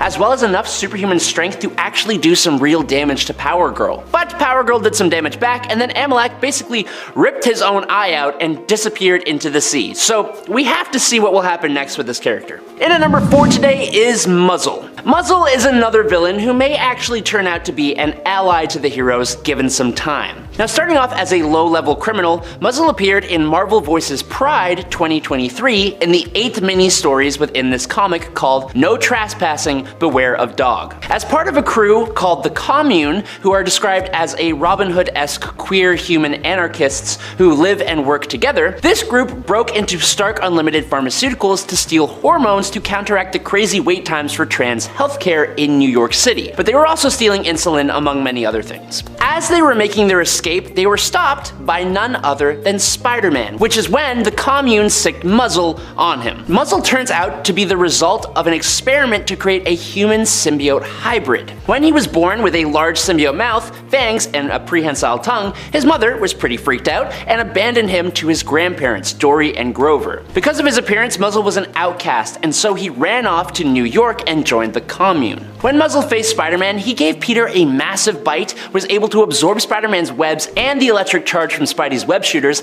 and fire them back through his mouth. Muzzle was able to web up Spider-Man and subdue him, but Muzzle also came back and healed Spider-Man's wounds, taking them onto himself, so he may yet be a hero. We will see. Number 3, the Childminder. Okay, I'm gonna try my best to explain this one, but it has to do with time travel and DC continuity, and those are my brain's biggest weaknesses. So, here we go. Appearing in Stargirl The Lost Children #1 from January 2023, the Childminder is a time scavenger who was attracted by the many changes made to the timeline since the Flashpoint event. The big one for the Childminder was the 13, a group of heroes and villains active in the 1940s who were removed from the timeline by the Flash and Dr. Manhattan, and then saved by the Time Masters and accidentally reintegrated back into the timeline.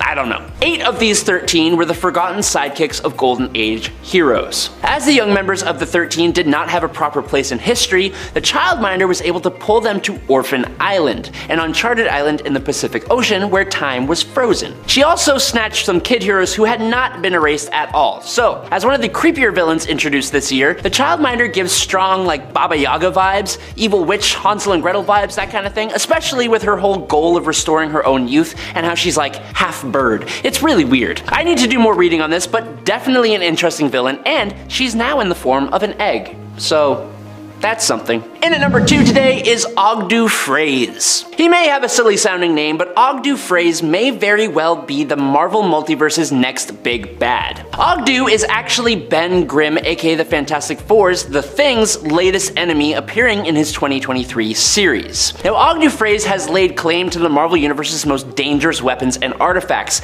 and the most alarming of them is his newly revealed Psychopomp engine. This engine is harnessing the energy of the birth of Galactus himself. And with all that cosmic power at his command, Fraze is trying to remake all of reality in his own image. Specifically though, Fraze intends to rewrite the laws of the universe to remove any trace of entropy in a bid to erase pain and despair. Basically, he's trying to get rid of death. Now, this is something similar to what happened in Marvel's Cancerverse, and if it gains the attention of the many-angled ones, like it did then, well, it won't go so great. Even if that doesn't happen though, there are more than like 20 things that could go wrong when trying to remake reality like that, and none of it is good. Not that I know, because it's not real. Number 1, Dr. Hate. First appearing in Night Terror's Night's End #1 in October of 2023, Dr. Hate appears to be an inversion of Dr. Fate.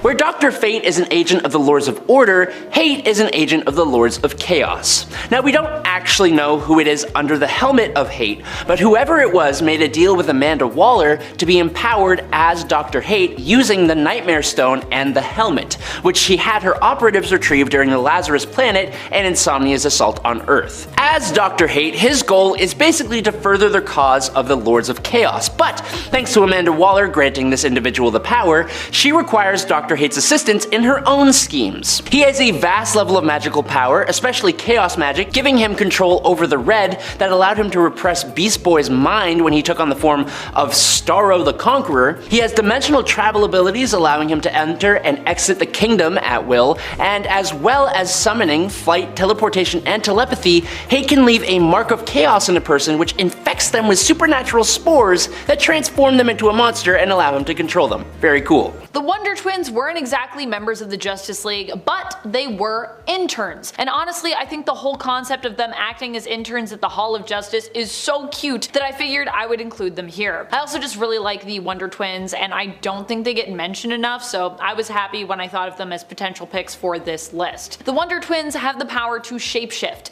Together they are Zan and Jaina. Jaina has the power to shapeshift into any animal, whereas Zan has the power to shapeshift into water. They have to be together though to activate their powers. If you had powers that were tied to another person or another being, who would you choose to have them tied to? I personally think my partner would be a good pick because I'm like always around him, but also having them tied to a pet could be honestly pretty nifty. Also then you'd get to have a superpowered pet, how cool would that be? As I said earlier, I'm wondering who you usually think of when you think of the Justice League. You're probably thinking of some of the most iconic superheroes to have ever existed, right? I know I usually think of the big three, the holy trinity of heroes, if you will. Superman, Batman, and of course, Wonder Woman. But this character is super powerful in the sense that she actually managed to beat all three of these heroes at the same time. Yeah, that's a thing that happened. And yet despite being a villain initially in the comics, who was known for being the partner of Batman's greatest foe, the Joker, she ended up recruited to the team anyway. Although to be fair to Harley Quinn, she's definitely been on a long and ever evolving path of redemption for many years now at this point in the comics. And I'd say at the very least she is more of an anti-hero in the comics right now,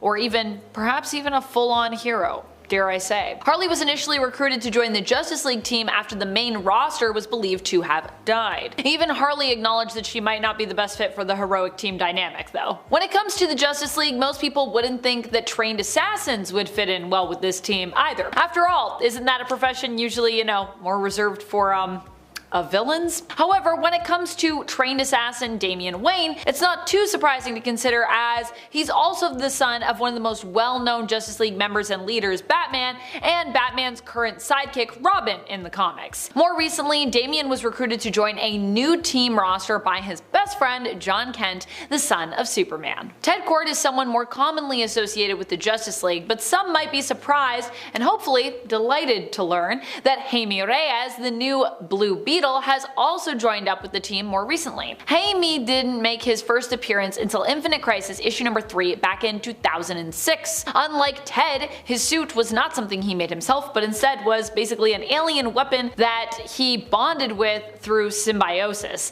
known as the Blue Beetle Scarab. Honestly, I would love to see more of Jaime on the Justice League. I feel like Jaime's such like an underutilized character in the comics. He's so cool. Ted and Jaime are both cool Blue Beetles. I just love them both.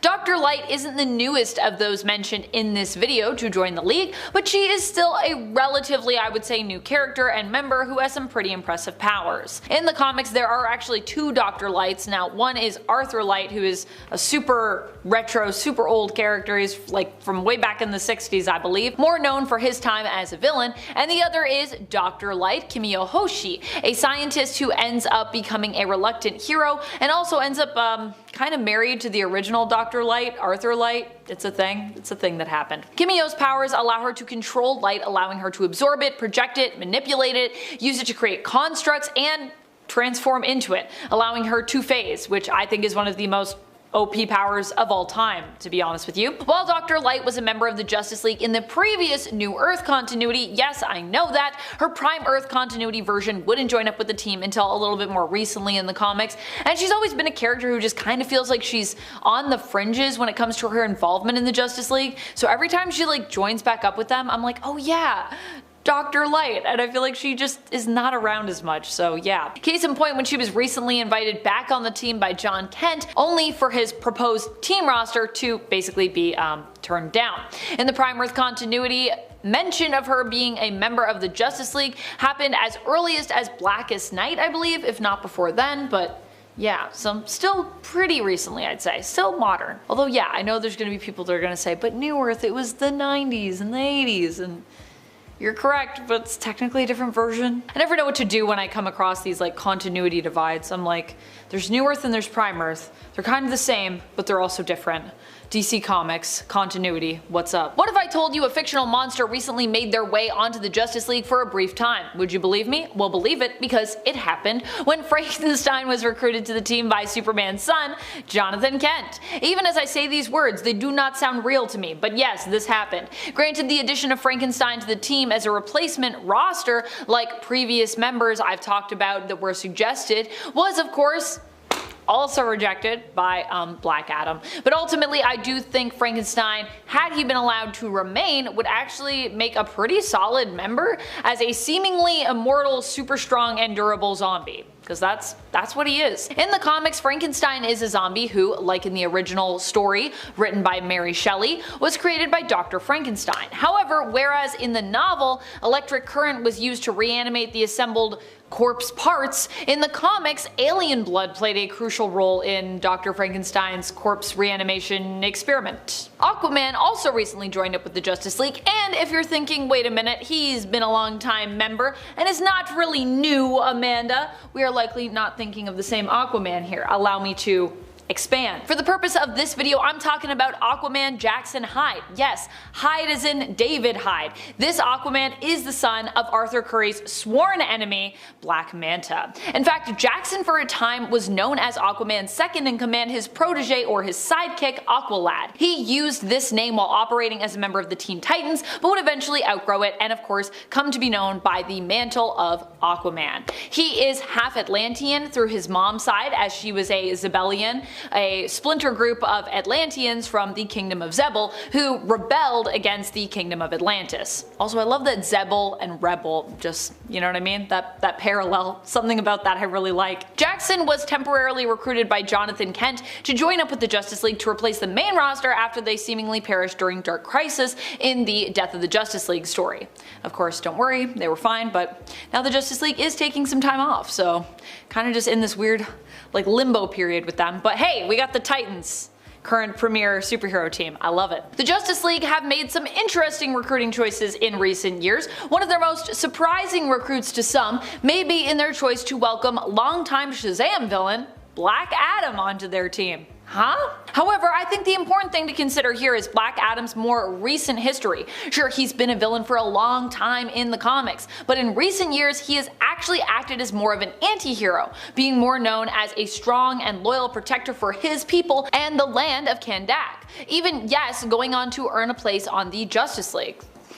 Surprising, but it's a thing. Hippolyta is definitely not someone you'd perhaps expect to see on the Justice League, but after her daughter Diana Prince, also known as Wonder Woman, ascended to cosmic godhood for a time following the events of Dark Knight's death metal, Hippolyta took up her place on the team. You might be thinking, but wait a minute, Amanda, isn't Hippolyta also the queen of the Amazons? Didn't they need her? How did this work? Well, actually at this point Hippolyta had actually stepped down as ruler, with her role as leader being passed on to Nubia. Naomi is a new and original superhero who was recruited to the Justice League shortly after her introduction in the comics. She made her comic book debut in her own self-titled series in Naomi issue number 1. She was created by Brian Michael Bendis, David F. Walker, and the amazingly talented Jamal Campbell. We love Jamal Campbell, his art is stunning. Naomi believed initially that she was just an ordinary girl, but would go on to learn that she actually had powers very similar to Superman. However, she is not directly connected to Superman.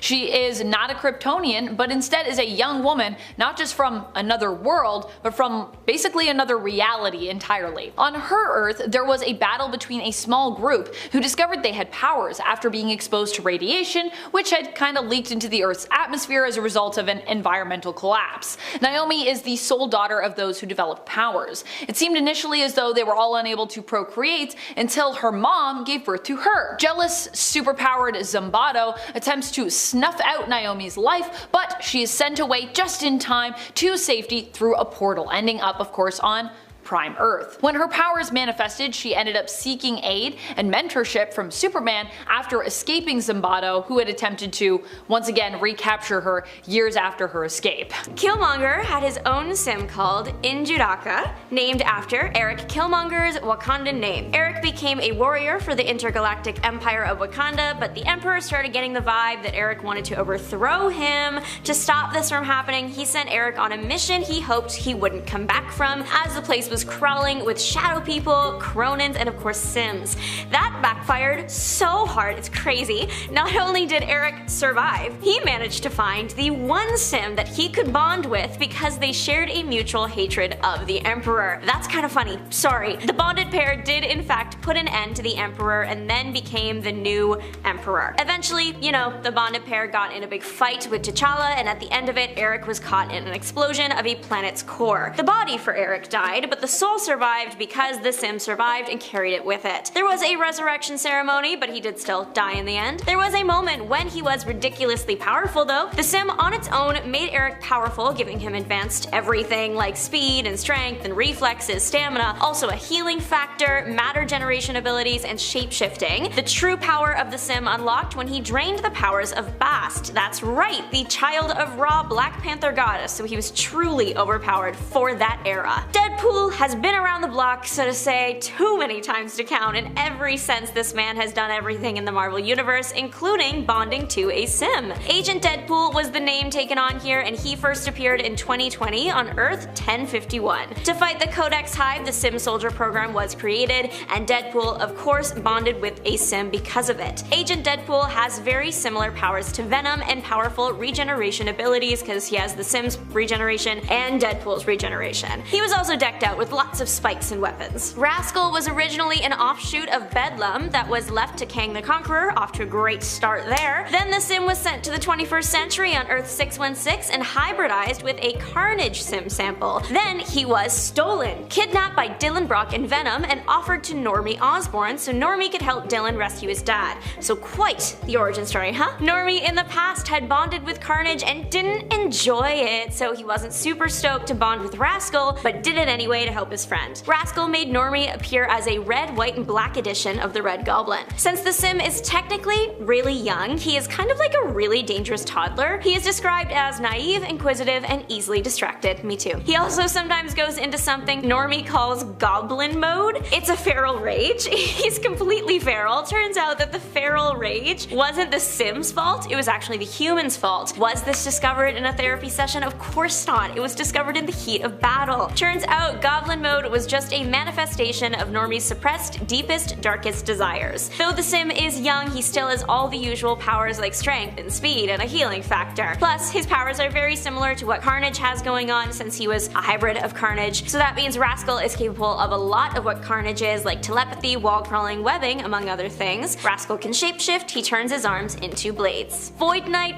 is cool. If you heard of him, you probably agree. If you haven't, so glad I get to be your introduction. Void Knight is a proto-sim. That means, according to the Marvel Wiki, he is an experimental precursor to the parasitic sim species, rather than being sims themselves. So he is one, technically. He did die as quickly as he appeared, which is unfortunate because he looked cool. Void had one mission, one job while he was alive, and that was destroy light and life. You've heard of live, laugh, love, get ready for death, pain, and darkness. He was bonded to the Silver Surfer, so for that era of his life, he had all the Silver Surfer powers, but they were magnified by the living abyss, so Super Silver Surfer. The sim worked under Null and was apparently one of his favorites. If you want to see Void Knight's short-lived run, read Silver Surfer Black 2. So this sim has technically been around for a while. He was mentioned for the first time in 1973, but really picked up steam a few years ago in 2018. I think it is literally the coolest because it is a dragon sim. The dragon has lived a long life, like billions of years long, so don't feel too bad that it did pass away. The dragon does have a name, sorry, it's Grendel. Grendel manifested from Null's blood and actually had a sister too. The pair of them literally ransacked the universe for a long time until lucky us, they landed on Earth and picked Denmark as their home. The dragon got its Grendel title because it was mistaken as the monster Dark Elf Grendel. Honest mistake. His powers apparently come directly from Null, so that makes it extremely powerful. Because it ransacked the universe, it has the power of interstellar flight, all the usual stuff like strength and speed and stamina, and a healing factor that works really fast, and of course matter manipulation of its body to create tendrils and other related things. This particular sim has the unsettling ability to reanimate and bond with corpses. Hate that. The dragon can be affected by large quantities of electricity, so fighting Thor was tough. And also, like other sims, heat was not great for the dragon either. Not like career ending, just uncomfortable. Grendel could be killed, but up until that point it was immortal. Extreme Biote was a sim to my guy, Iron Man. He was also originally one of the dragons, so that means dragon sim powers, like being powerful enough to kill a god and everything else said in the previous point. This particular sim got some new fun abilities when it merged with an Iron Man suit and infused with the Extremis virus. The combination of the two things gave the sim the ability to project a cleansing beam. The cleansing beam was a repulsor blast that was able to cleanse the corruption from a Null victim. That's useful! Extreme can also possess things, Iron Man used Extreme to override the possession Null had over a Celestial. The Celestial didn't get much of a break though, because then Extreme possessed him. The main form the Sim took on was a black and yellow Iron Man looking armor, but he could shapeshift back to his true dragon form whenever he wanted to. All the way from Earth 6311 comes Warstar, one of many Type 2 battle sims that were created by Kang the Conqueror and Tyro.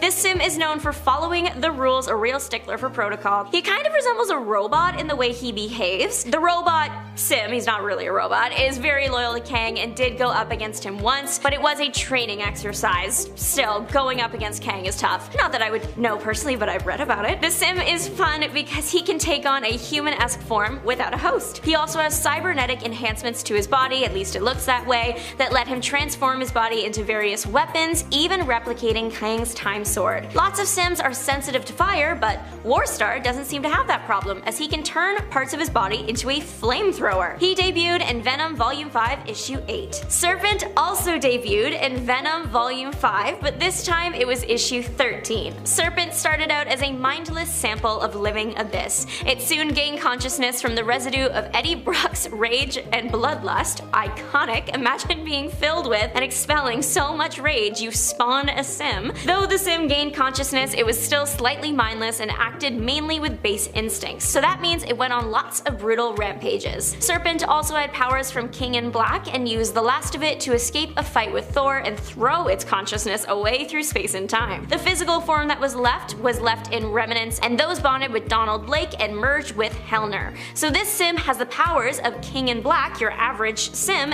and Hellner at its disposal at one point or another during its chaotic lifetime. The name Serpent shows in the thing's face. It can generate fang jaws and a long serpent-like tongue to chomp on enemies. Silence is the sim debuted in Extreme Carnage Phage, and they are a hybrid, creating using the biological data from Scream and the anti-venom serum. I love that the sims are Scream and Silence. I think that is such a good idea. Silence has a personality, good for her. Since she is a hybrid, she possesses the powers of Scream and anti-venom, so that's the usual: strength, speed, agility, regeneration, but also from the Scream side of the family, trichokinesis, and from the anti-venom side of the family, presumably the body cleansing. The sim seems to be obsessed with suffering and making it stop by any means necessary, leaving only silence. According to Marvel.com, Misery is literally the newest sim in the Marvel Universe. She was introduced in Cult of Carnage Misery 1, and that happened almost 1 year ago. It's almost her birthday. Alchemax decided to study Carnage offshoots and expose them to anti-venom. Delicate work. Unfortunately, Alchemax got attacked, and CEO Liz Allen was exposed to Misery. Misery is a unique sim, as she is a hybrid of Carnage and anti-venom. The Carnage and anti-venom sims hate each other and are always hoping to destroy the other, so that means Liz was gifted with a more powerful than usual healing factor. Her body is extremely malleable. She can be ripped in half and it means nothing. She can melt into a puddle and it means nothing, and her limbs can also transform into weapons. This is a little bonus because I'm not sure if it really works, and there's not a lot of info on the character right now, but in the Cult of Carnage Misery comics, we get introduced to Madness. Madness is made up of a bunch of sims stolen from Alchemax: Riot, Phage, Agony, Lasher, Scream, and Toxin. Does that also not make him a new sim? If so, I think he would be the most powerful. It looks like from the comics that he has all the powers of all 6 sims combined, and the human host himself is a little deranged, so that's like a recipe for disaster for Madness. The character was literally described by Marvel like this: there is nowhere Liz Allen can go that Madness cannot follow, no one she can ask for help that Madness cannot destroy, and nothing she can do to stop the brutality of its onslaught. Sounds like a nightmare to me. Iska is the sister-in-law to Apocalypse, being the sister of his wife, Genesis. Also, yes, Apocalypse has a wife. Iska's mutant ability is probably one of the coolest out there, in a similar vein, but even more impressive seemingly, than Domino's luck ability. Iska's power is that she can never lose. She was one of the chosen champions of Araco who competed in the Otherworld tournament in 10 of Swords, and of course, won against her competitor, the current Captain Britain, Betsy Braddock. Her power, however, seemingly forced her to change sides in the war between the mutants of Araco, her home world, her home island, I guess I should say, and the demons of Amenth, led by Annihilation. She abandoned the mutants of Araco, joining up with the Amenthi due to the fact that the mutants were kinda on the losing side, and her power, of course, prevents her from ever losing. You have no choice when that's your power. While Punchline might be kinda new on the scene, she did go toe-to-toe with her Harley Quinn, herself known for being a pretty deadly and unstoppable villain when she wants to be, so it's pretty impressive that when it came to Punchline vs Harley Quinn, Punchline came out on top. Punchline sliced Harley Quinn's throat and left her for dead in the sewers below Gotham during Joker War, but of course, Harley would recover. She got better. Still, Punchline's victory was surprising for her being such a new and unseasoned character and baddie, so I think we learned then that she is a force to be reckoned with, and is definitely a character for us to keep an eye on. I also feel like Alexis K's backstory, which was explored in one of the stories featured in the Joker 80th Anniversary 100-page Super Spectacular, was really fascinating. I do hope we get to explore her character more because I think her anarchistic nature and her outlook on the world are actually quite interesting. Punchline seems to enjoy fighting with stiletto daggers and dreaming up her own deadly brews of poison, even creating her own special brew of Joker venom for Batman, which gave him his own pretty awful trip during Joker War. You know you're in the future when you're recruiting a whole city to your cause. That is exactly what happened here with the Impossible City. The Impossible City was initially used as a base for a group of multiversal superheroes. Who was this group of multiversal superheroes? We don't currently know, but what we do know is after they left their base, seemingly for good for some reason, their prisoners escaped. This villainous troop, who had been trapped here, was known as the Ashen Combine. The Ashen Combine would then make the city their own base, and it would provide the backdrop for their final stand against the Avengers. When the Ashen Combine was defeated, the Impossible City actually offered to join up with the Avengers team. Oh yeah, the Impossible City is also aptly named because it is a sentient and living city as well. The Avengers accepted the offer, and as such the Impossible City was introduced as both the base for and a team member and ally to the Avengers team. Pretty cool. Oh my goodness, because this list is titled characters, I can actually include side characters who are just usually normal, non-powered and non-villainous folks as well. Well, I mean kinda normal, they do still exist in comics, so you know, but yay! Jeff Bannister is an ally and later friend of Wolverine's and a CIA agent who first appeared in Benjamin Percy's Wolverine series in issue number 1 and has appeared here and there throughout that series in spots. He teamed up with Wolverine to learn the source of and put a stop to a deadly new hallucinogen that had surfaced called the pollen. Together, he and Wolverine tracked down the Flower Cartel and the Pale Girl, who was initially thought to be a shared hallucination brought on by this substance, though we later learned that she was actually a real person. Hey! Jeff Bannister also has a daughter who suffers from cancer, or who suffered from cancer. After Bannister worked with and befriended Wolverine, Logan was actually able to help his daughter by getting her immediate access to the Krakoan medicines, which of course helped to cure her. Yay! Logan also gifted Bannister a Krakoan gate following their adventure together. Cute. You know me? I love a bromance. Just like Superman has Mr. Mixia's Pitalik and Batman has Batmite, Dick Grayson, the superhero known as Nightwing, now has his own imp superfan from the 5th dimension, known as Dixel. Though Dixel prefers to be known, of course, as Nightmite. Well, it might seem strange, I would say that Dixel is actually kind of also like a superhero at this point. He is an imp from the 5th dimension, he is a bit mischievous, but ultimately he is genuinely well-meaning and helpful, unlike most other imps who are much more mischievous or just downright troublesome, to be honest. Being an imp from the 5th dimension also means that Dixel can be super powerful, as he has magical reality bending and reality warping powers. Nightmite made his first appearance in the comics in issue number 98 of Nightwing back in late 2022, so he's still a pretty new character who hasn't made a ton of appearances yet. Genesis is a pretty important character who apparently has always existed, but who we never really knew about until recently. She made her first full appearance in the 2019 run of X-Men back in issue number 12. We would learn that she was the wife of Apocalypse, who was long ago lost to her husband, who ended up leaving another mutant island nation known as Araco. The other half, it turns out, of Krakoa, because they used to once be joined together and were known as Okara. Genesis is a strong warrior and an all-around badass. Basically, pretty much exactly what you'd expect Apocalypse's wife to be like. She also happens to be a mother, as it turns out that Apocalypse and Genesis together had a whole family of strong, also badass, and scary mutant children. When I was first introduced to him, I would have never thought I would ever include this character on a list like this. But over time, I actually came to be a pretty big fan, even though I still think his name is pretty ridiculous, but I miss him. Ghostmaker initially in the comics is a mysterious vigilante who seeks to usurp Batman as the protector of Gotham, but we would later come to know him as Minhwa Khan, one of the best friends and best rivals Batman has ever had. Wayne met Khan when the two were younger and both on their own separate journeys, training to become masterful vigilantes, each for their own separate reasons. While Batman has stayed in Gotham his whole life, his purpose for becoming a hero tied to the city, and of course the trauma that he experienced there, Ghostmaker actually travels the world, seemingly acting as a vigilante because of how much he prides himself on his feats and his accomplishments. Ghostmaker is often shown to be a psychopath, seemingly not capable of feeling any empathy for the people he saves, and motivated solely by pushing himself to the unimaginable. At least that's how he likes to advertise himself. However, we learn in the conclusion of one of his backstories featured in Batman Annual 2021 that he may actually have a more personal connection to vigilantism than he lets on. You should check out that whole backstory that leads up to that annual, it's really good. Katie, or Ruin Chen, is probably one of my favorite new characters in the MCU, if not just my full-on favorite now. Definitely of the normal people allies. Katie is the best friend of Sean and grew up with him, but later learns that her friend Sean has a complicated past that he has been running from for years. And in fact, Sean's given name was never even Sean, but instead is Shang-Chi. Katie might not have superpowers, but she comes with a can-do attitude no matter the odds. We also learned that despite the fact that Katie works as a valet alongside Sean, that she graduated from Berkeley, but isn't really doing much with her college degree. Katie loves driving fast and karaoke. Honestly, a woman after my own heart. Also, she's played by Awkwafina. I love Awkwafina. I know Tarn is still currently dead right now, but man do I miss him. He was such a great and intimidating villain. Tarn was a major antagonist throughout a good amount of the Krakoan era. Mainly the middle section, I'd say. Honestly, he's terrifying, so I think he deserves to be a villain to many different mutant supers. He's shown up mainly in both Hellions and X-Men Red,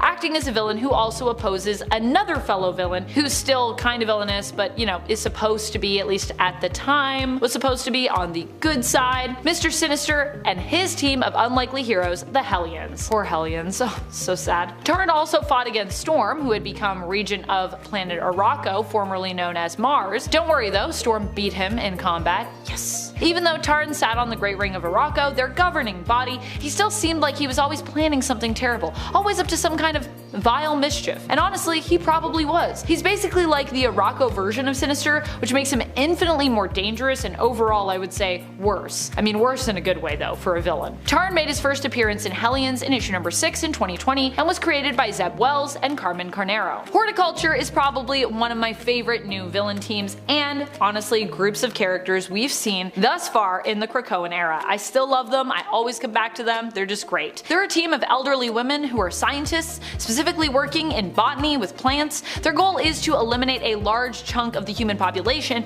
in an effort to return the Earth to a more natural and quote-unquote pristine state. Their leader is Augusta, and members include Lily, Edith, and Opal. It is possible there could be more members of Horticulture as well. These are just the 4 women that we're familiar with based on their appearances in the X-Men comics, primarily the 2019 X-Men series and the tie-in Empire Limited series, where they appeared as enemies and for a short time reluctant allies. We've also learned, through the Avengers side of things, that however, Augusta's great niece, was a former member of the team who split off to do her own thing. Horticulture made their first appearance in volume 5 of the X-Men in issue number 3. That's the 2019 run, baby. Like father, like son, John Kent is the founder of the new Justice League, so we do have to give him his flowers here. When the Justice League we are used to seeing perishes, John recognizes the world needs a new team of protectors, so he gets straight to work creating a new Justice League. John Kent is Superman's son. He started as Superboy, moved up to Superman, but it was not an easy journey. He was kidnapped and thrown across universes and time, but he also learned a lot, enough to be a sound leader. He is invulnerable. He can absorb power from the sun to give himself a power boost. He flies, he has heat vision, he's very strong. He can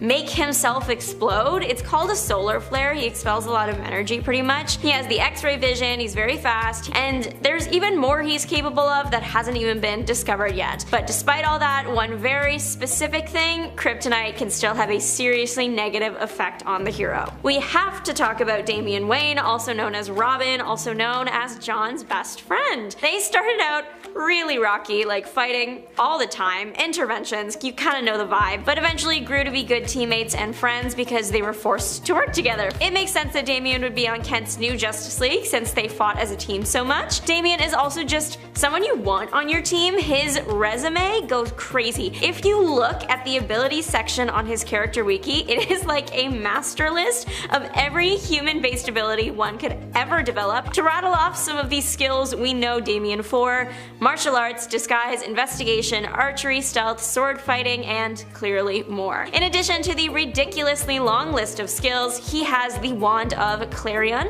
a magic wand that can only be used once. Super useful. One thing that I did find cute about John and Damian's friendship is Damian had a couple years on John when they were younger, and he would not let him forget it. John couldn't be on the Teen Titans with Damian at first because he wasn't a teen like Damian was. Jackson Hyde is Aqualad and an absolute icon. We love him. He's from Atlantis, if you couldn't guess from his name. That also means he can breathe underwater and do all the underwater stuff. Jackson is capable of hydrokinesis, which is the ability to control water mentally. He can actually make things. He made a functioning spear once. He can also blood bend, allegedly, or twist someone inside out, and I don't like that, but humans are like 55 to 60% water, so I guess it makes sense. It's a good thing he is a hero, basically. He is also able to make ice and also melt ice quickly, and I do have questions. Could he melt Mr. Freeze or Iceman? I know he's Marvel, but it's a fun question to ponder. He can be like a toaster in a bathtub, capable of electrokinesis or emitting bioelectric shocks from his body. When released all at once, it creates a big blast. Fun fact, he is really good in combat because he was trained by Robin. The new team had 2 Blue Beetles, Blue Beetle squared, but we will start with Jaime Reyes. Reyes is a young, energetic hero who was minding his business, trying to get through school, but then one day, him and his friends found a scarab floating in the river, so of course they investigate, and the thing attaches itself to Reyes.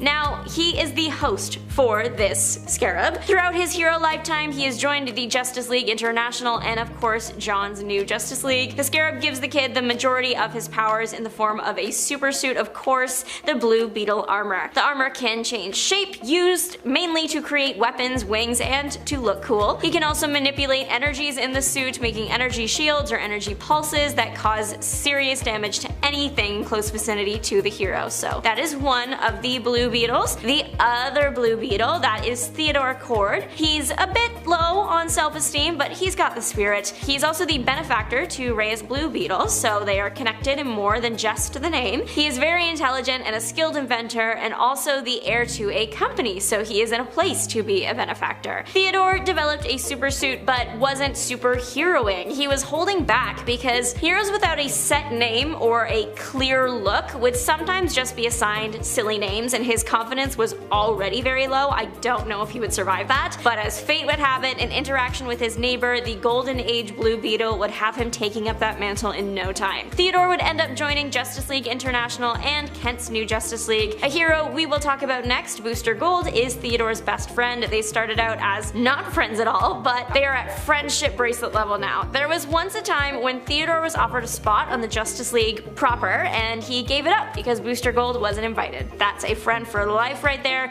and I hope nothing bad ever happens to them. Booster Gold, let's get into the time-traveling 25th century, maybe 31st century disaster. Michael Carter is not really a disaster anymore, but the start of his hero's journey certainly was. He was a college football player in the 25th century, and he was really good, but his mom was sick. To cover her medical bills, he would gamble on his games, and that didn't go over well as Michael was found out and banned from football. He became a night janitor at a museum and then robbed said museum, then arrived in the 21st century with the intention of becoming a big hero. He was selected to lead the Justice League International and then later joined Kent's League. As just Michael, he is just a guy, but most of his powers come from his equipment. He has a Legion flight ring, so therefore he can fly. Bet you didn't see that coming. His power suit makes him extra strong and is very good at protecting his body. Getting shot at means absolutely nothing to that suit. He is also capable of producing a force field. He wears gauntlets that project energy and a visor to give him X-ray vision. Dr. Light has joined the Super Squad and she does not come to play. She's connected to the light of creation, meaning she can control light,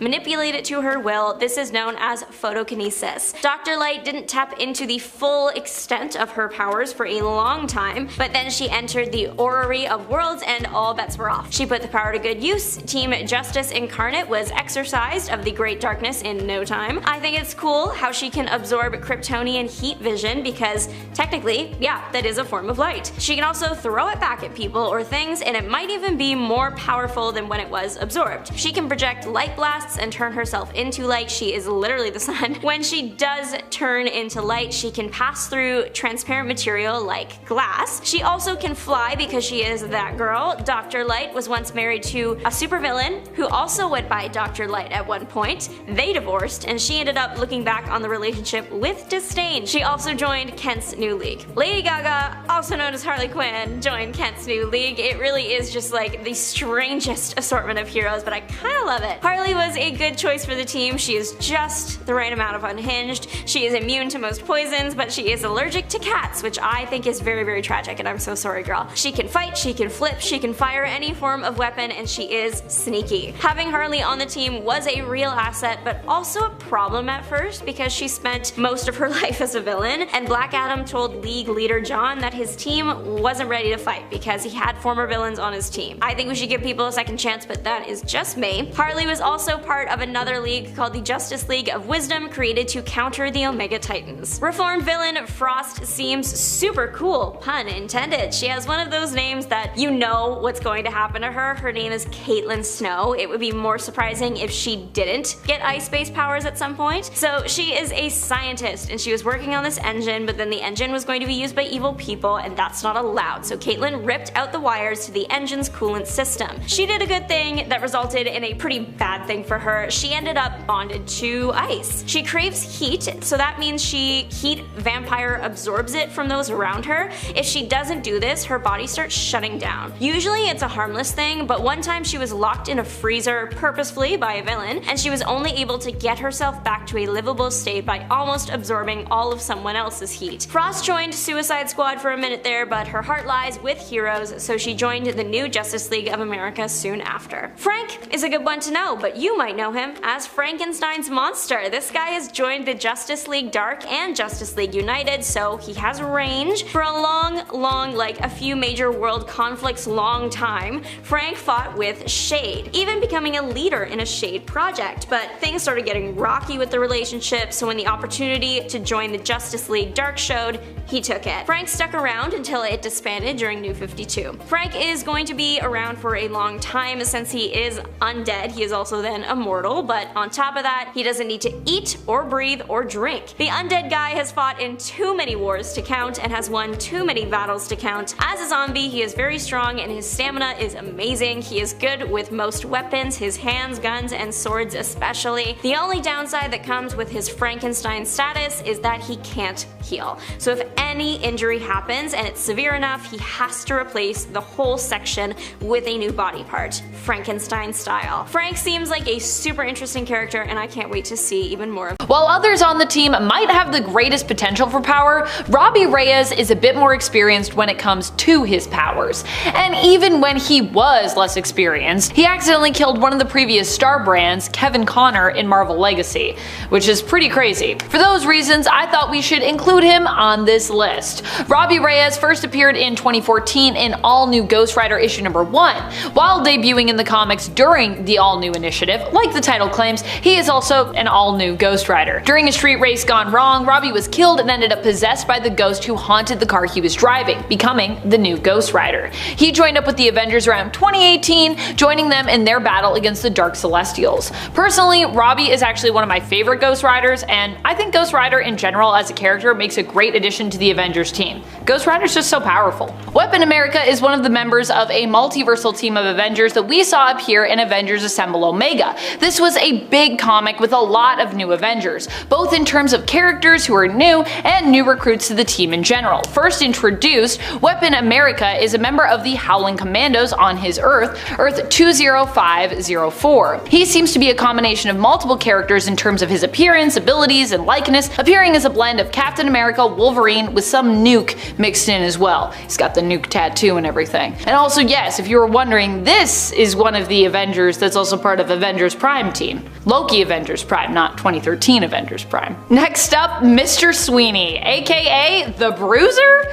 Now, while the Bruiser isn't really an Avengers member, technically, he did recently join up with the group in a way as an ally. We recently learned in the comics that the true identity of Mr. Sweeney was that of, yeah, Bruiser. Initially, the Bruiser was a villain who made his first appearance in the 80s in the comics in Avengers issue 201. That's the direct issue after the tragically iconic issue 200.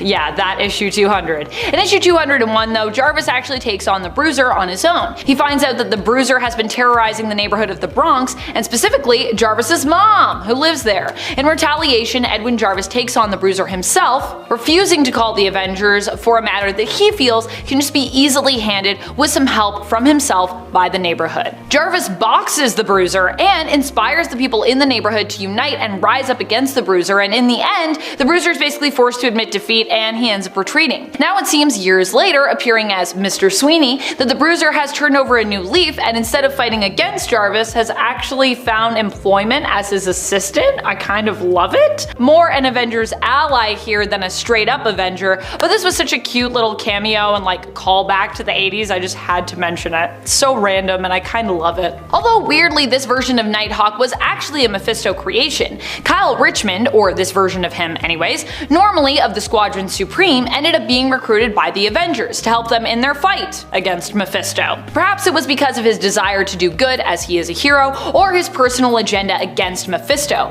but for a time Nighthawk did join the team.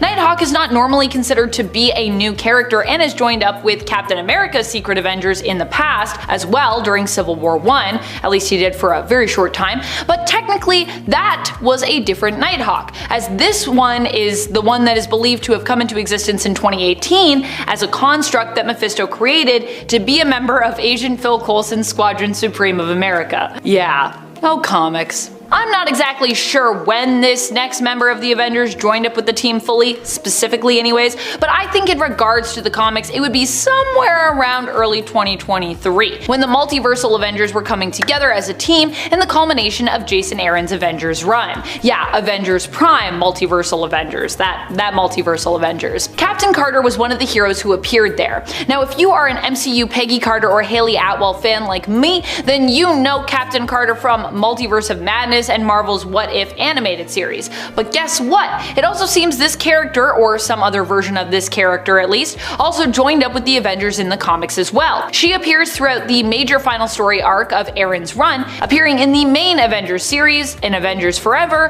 and in Avengers Assemble Omega. This version of Carter came to be in the place of Steven Rogers. On her Earth, it was Peggy, not Steve, who became the super soldier between the two of them, and so she becomes Captain Carter instead of Captain America. For those that don't know. You know, we're in the future when you're recruiting a whole city to your cause. This is exactly what happened here with the Impossible City. The Impossible City was initially used as a base who was in the group of multiversal heroes. Initially in the comics, we aren't actually informed who were the ones that were behind that. What we do know though is after they left their base, their prisoners escaped. This villainous troop was known as the Ashen Combine. The Ashen Combine would then make the city their own base, and it would be the place they had their final stand against the Avengers. When the Ashen Combine was defeated, the Impossible City actually offered to join up with the Avengers team. Oh yeah, the Impossible City is also aptly named because it's sentient as well. Pretty impossible stuff. The Avengers accepted the offer, and as such, the Impossible City became an official member of the Avengers team. So yeah, now they have a whole city on their team. Nathan Summers ended up joining the Avengers team at a time when Captain America was seeking to present a show of unity. Hence, Cable ended up on the Avengers Unity division, which was meant to bring together the Avengers and X-Men after the events of Avengers vs. X-Men had created tension between the two superhero groups of Earth. Series-wise, the team was known as the Uncanny Avengers, with Cable joining up as early as issue 4. Technically, this is also volume 3 of Uncanny Avengers if you wanted to go find it yourself and give it a read. Cable is an extremely powerful telepath and telekinetic due to him being the offspring of X-Men member Cyclops and his wife, Mr. Sinister created clone of Jean Grey made from a spark of the Phoenix, Madeline Pryor. Despite Maddie being his birth mother, Jean has also kind of been like a mother to Nate after she was implanted with the memories of raising him, making him kind of like her retconned in a telepathic way son, with Maddie becoming more like kind of a surrogate in terms of her relationship with Nathan and just kind of how she's treated in the comics. I don't agree with it, but that's where it is. Formerly known to her as Baby Nathan and back in the day as Baby Christopher. Constantly called Baby Christopher back in the day. And I feel like now when I call him Baby Christopher, people are like, do you know who we're talking about? It's Nathan Summers. And I'm like, yes, but remember when he was Baby Christopher? It's one of his names, so I guess it kind of makes sense. Joining up in the same issue as Nighthawk, who we talked about earlier, was Brandy Selby, aka the cosmic hero known as Starbrand. Starbrand was initially an infant whom the team adopted and raised together. She would rapidly grow up while in their care and would ultimately end up joining the team as one of their most powerful members. However, her time with the team was short-lived, and in the end she would sacrifice herself as a hero to protect the rest of the Avengers. Also, note to self, if I have a baby and I'm about to perish, maybe don't leave that baby in the care of the Avengers, because it might not work out.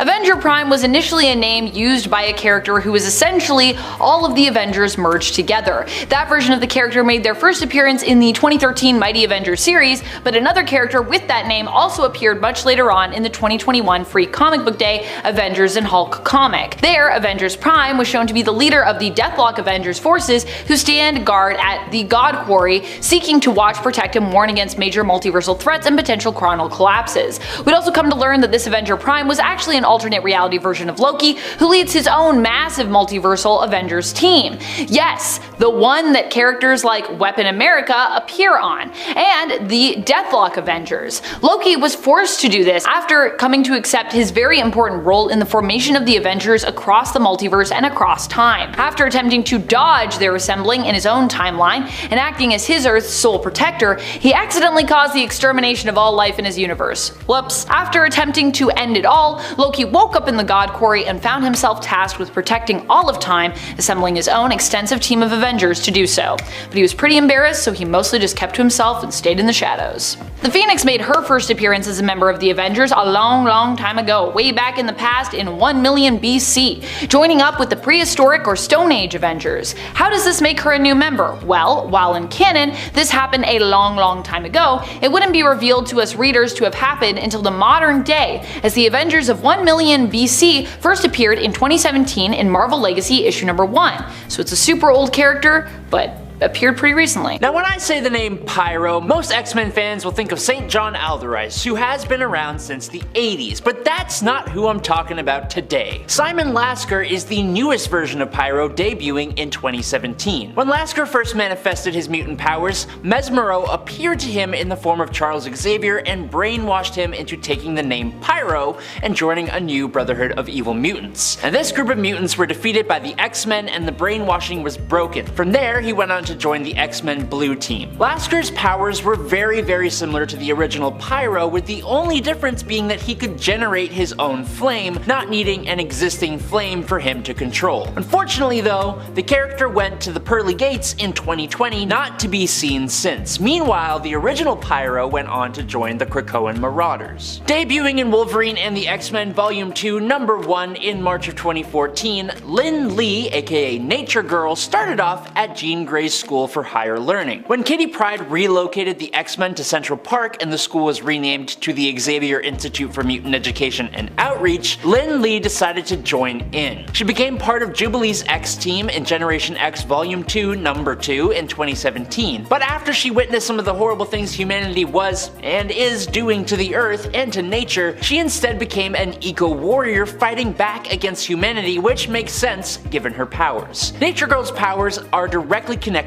to the natural world, so she can communicate, influence, manipulate, and control nature, animals, plants, and natural phenomena like the weather and geology of the Earth. She was on the run from Wolverine for a while and was able to get away from him a few times using her abilities, and more recently, she mutated even more and became even more uncontrollable, but she looks pretty awesome, so we can let that kind of thing slide. Debuting in Powers of X #1, which released in early 2019, Rasputin 4 is one of the more interesting recent additions to the X-Men, but she's also one of the most overpowered. Created as possibly the most powerful of Mr. Sinister's chimeras, which were basically spliced together mutants who possess more than one hero's power, Rasputin 4 possesses 5 different powers.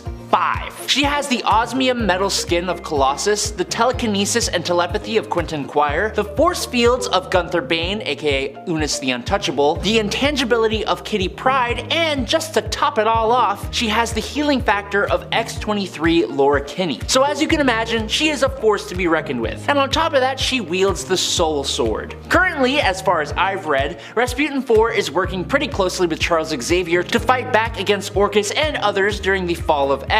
Now, while she was initially controlled by Sinister, he himself undid that, and together the two actually saved the entire universe, with Rasputin doing most of the heavy lifting. Shilpa Khatri first showed up in 2018's X-Men Red #1 as a new mutant joining Jean Grey's team of X-Men. Now, Shilpa was a young mutant from India who developed technopathic mutant abilities, and she first used them to top up the bank accounts of every working Indian woman using the money from 25 of the highest earning CEOs in India. While I think that's pretty awesome and kind of hilarious, her father did not, and he reported his own daughter to the Indian Mutant Defense Force, which is where Jean Grey and her team rescued Trinary from. As a technopath, she has the ability to psychically control all forms of technology such as computers, cell phones, and all that junk. Now, her limitations at this time is that she can only control technology that is in her line of sight, and her range is currently undetermined, but judging from other technopaths, she has potential to get much stronger. Trinary was one of the mutants recorded to X-Corps by Mirage following the Mutant Massacre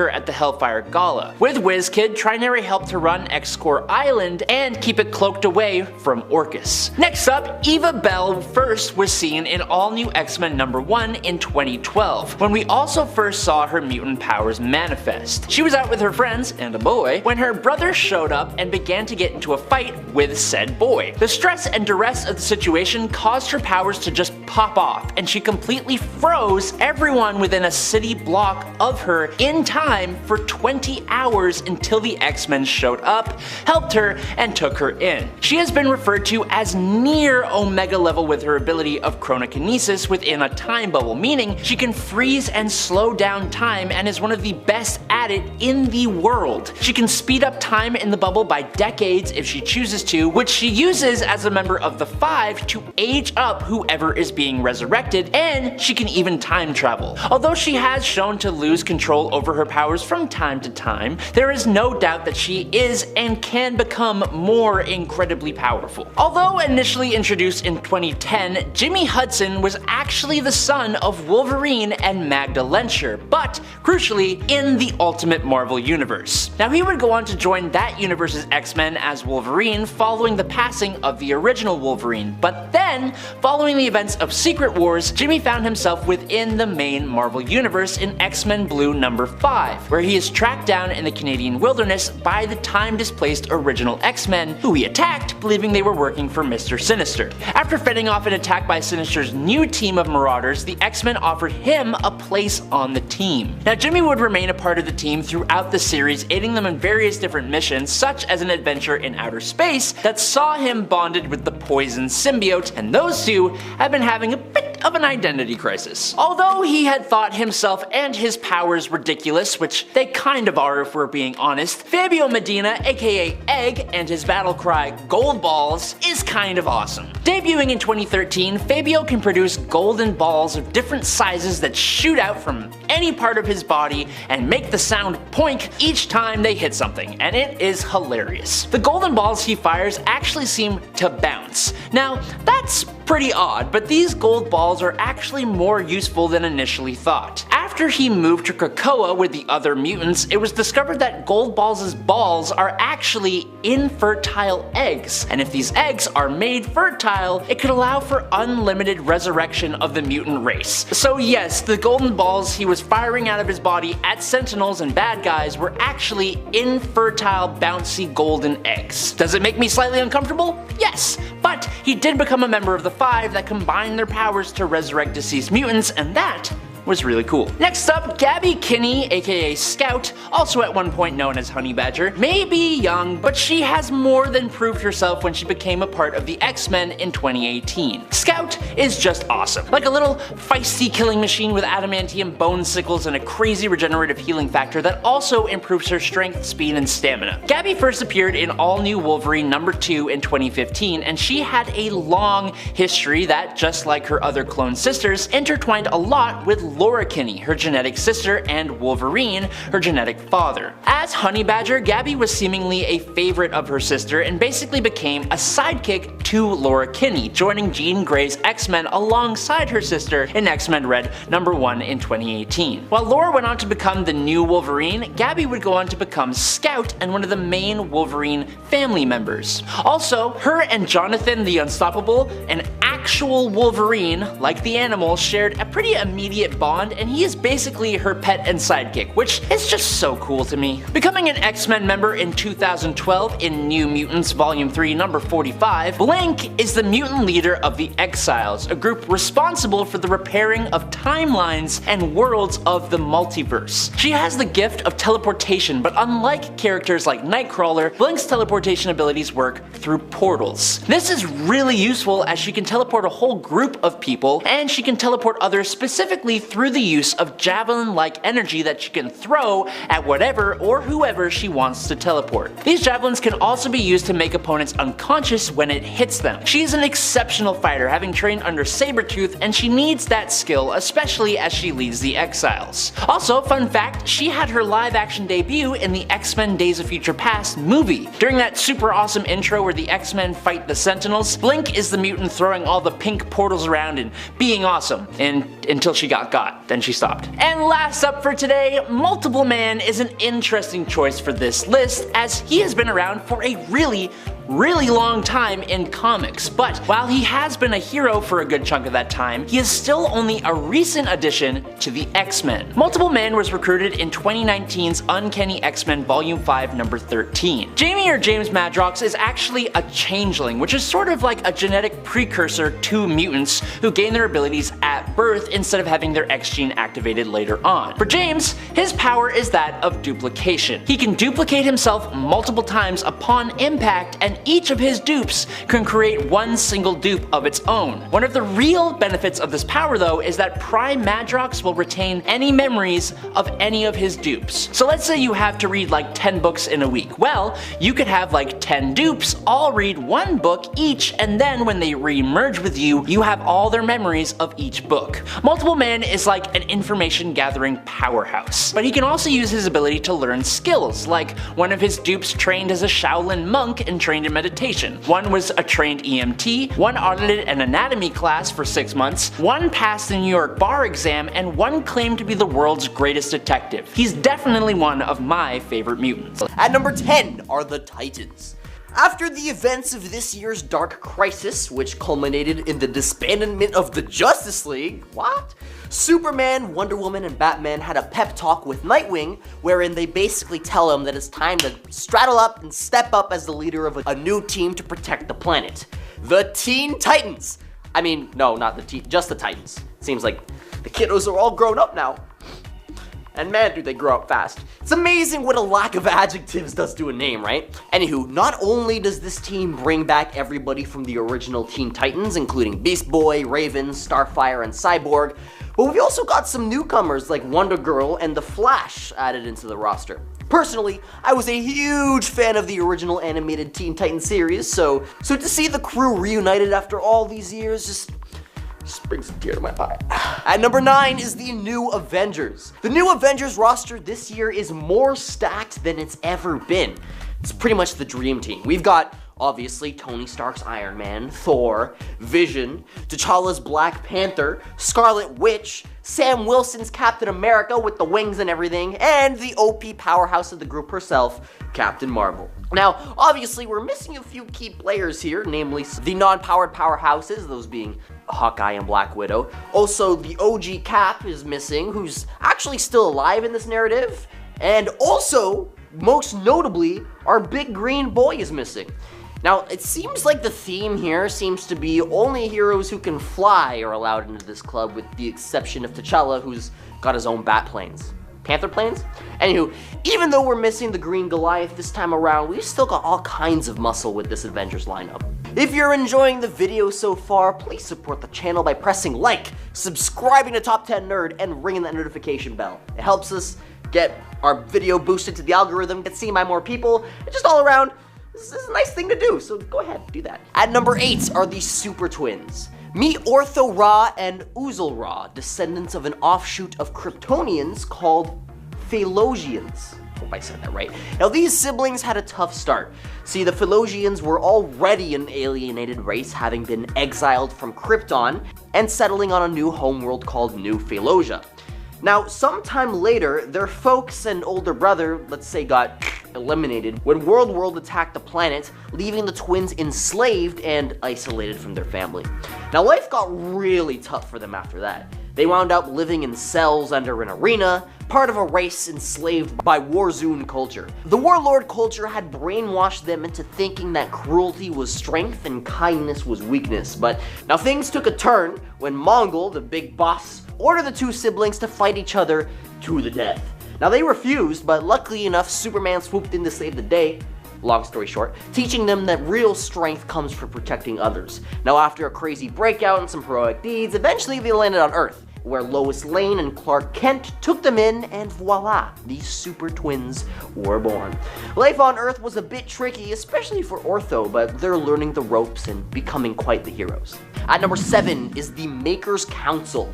Now, I know the Maker is typically seen as an evil Reed Richards, but the Maker's gang in this one has beef with Dr. Doom and Kang the Conqueror, so let's just say that this team is morally ambiguous, to say the least. I mean, the Maker here is pretty dark, but I mean, generally speaking, he's got humanity's best interest at heart, even if it comes at seriously grave cost. Anywho, in this reality, the world is split into 7 super states, and after conducting a variety of tests with iterations of experimental societies within his base of operations, the Maker grew convinced that enduring peace on Earth was unattainable due to humans' inherent nature. Yeah, I get it, dude, we're all a bunch of monkeys. As a result, he established a secret council composing of the leaders of each of the 7 territories, and together, they manipulated conflicts and alliances among their nations to unite their respective populations. So in the present day, the Eurasian Republic served as the designated rogue state that unified the other territories as a common foe, with the intention for this role to be rotated between each territory over time. So basically, it's George Orwell's 1984, except instead of Big Brother, it's the Maker. Pretty bleak, but hey, I guess if peace is unattainable, then controlled everlasting war is the next best thing? I don't know. At number 6 is the 13. Back in the 1940s, these guys were a mix of good and bad guys doing some morally ambiguous things, but then, bam! Time got all wonky thanks to Barry Allen and Dr. Manhattan messing around, and these 13 got wiped away from history. Now, lucky for them, the Time Masters stashed them away in these kind of snooze pods to keep them safe, but fast forward a little bit and a dude named Per Degaton muddles things up again, and these pods go kaput. These 13 peeps pop back into history before everything's completely fixed. Now, the kicker here is that 8 of them were sidekicks to the OG heroes from the Golden Age. They got snatched up by Childminder and chucked onto, get this, Orphan Island, a place somehow stuck outside of regular time. Then there was some epic showdown shenanigans. They'd team up with Stargirl, Red Arrow, Hourman, and beat the bad guys. But since they can't go back home to their old tie lines, Hourman zaps them to the present, and they become the Young Justice Society. At number 5 are the Thunderbolts. Not to be confused with the original team put together by Baron Zemo, this new squad emerged after the Outer Circle got taken down. When Bucky Barnes, who got all the Outer Circle secrets, teamed up with a person called Contessa Valentina Alguera de Fontaine, that's a name. But guess what? She wasn't the real one, she was actually a fake. And they decided to join forces and make a gang called the Thunderbolts to crush the Red Skull and his whole operation. The crew got bigger when they got on board the Destroyer and the Red Guardian for a mission to wreck Red Skull's base in Argentina. And long story short, they won, they took out the Red Skull's main body, and basically just wrecked the whole setup. At number 4 are the Super Kids. So the reason this team got together was because apparently they were too young to join the Teen Titans. It's definitely saying a lot. Now, their story is pretty wild. It all began when some bad guys tried to mess with time, trying to erase 2 of the core members, Animal Girl, and the Flash Twins before they could become heroes. But guess what? Backfired big time. Instead of erasing them, it brought them face to face with their future teammates, Robin and Superboy. And just like that, Super Kids were born. So let's break it down. We've got Animal Girl, also known as Maxine Baker, with her animal powers. Then there's Jai West as Surge and Ivory West as Thunderheart, the speedy Flash Twins, and of course Robin and Superboy rounding out the squad. At number 3 is the Spider Society. There was no way I was gonna make a video about new superhero teams without bringing up an entire collection of my favorite hero from across the multiverse, which made its debut in this year's Across the Spider-Verse movie. The Spider-Verse Society is led by Miguel O'Hara, aka Spider-Man 2099, with this movie being his first cinematic debut. In fact, we got all kinds of Spider-Men who we were praying would make it to the big screen one day, from classics like Ben Reilly, Spider-Man's clone from the Clone Saga, to more obscure ones like Peter Parked Car. Love that. After surviving a universe-ending event, Miguel went around picking up Spideys from all over, their mission being to preserve the multiverse from any conceivable threat, all convening at Spider HQ on Earth 928, to which they travel to using their trusty little dimension-hopping watches. Because Spidey's a genius, don't forget. At number 2 is the Blood Syndicate. The Blood Syndicate, made up of former gang members from Dakota City, is no ordinary super team. They banded together to take down a menacing villain and then protect their turf, Paris Island.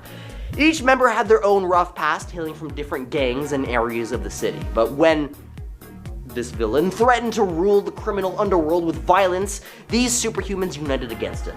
In their first standoff, the Blood Syndicate really did not do justice. They fought individually instead of working as a team, leading to their quick defeat and separation. However, Flashback, one of their own, took a bold step at traveling back in time to warn them about their impending loss. Now with this crucial knowledge, the Syndicate regrouped, launching a fierce coordinated attack, and this time they fought as a team, leaving the villain defenseless. Fate immobilized him, and Tech-9 delivered the final blow, putting an end to the threat once and for all. And coming in at number 1 are the Dark X-Men, who are back again this year. Madeline Pryor's new Dark X-Men are about to show no mercy, and it's gotta be awesome. Along with the Goblin Queen herself, we've also got Maggot, Archangel, Gambit, Gimmick, Azrael, M-Plate, Zero, and Havoc. Basically a dream team of the X-Men's most lethal heroes. So after the massive party called the Hellfire Gala, Madeline Pryor, who's got some history with the X-Men, leads this new strike team featuring some prominent OG X-Men members like Havoc and Gambit, who are back, but they've never teamed up like this before under such dire circumstances. Now, without giving too much away, this team is set to be among the X-Men's brutal incarnations. I mean, just look at the opening sequence of the first issue of this comic series with Madeline Pryor envisioning her global takeover.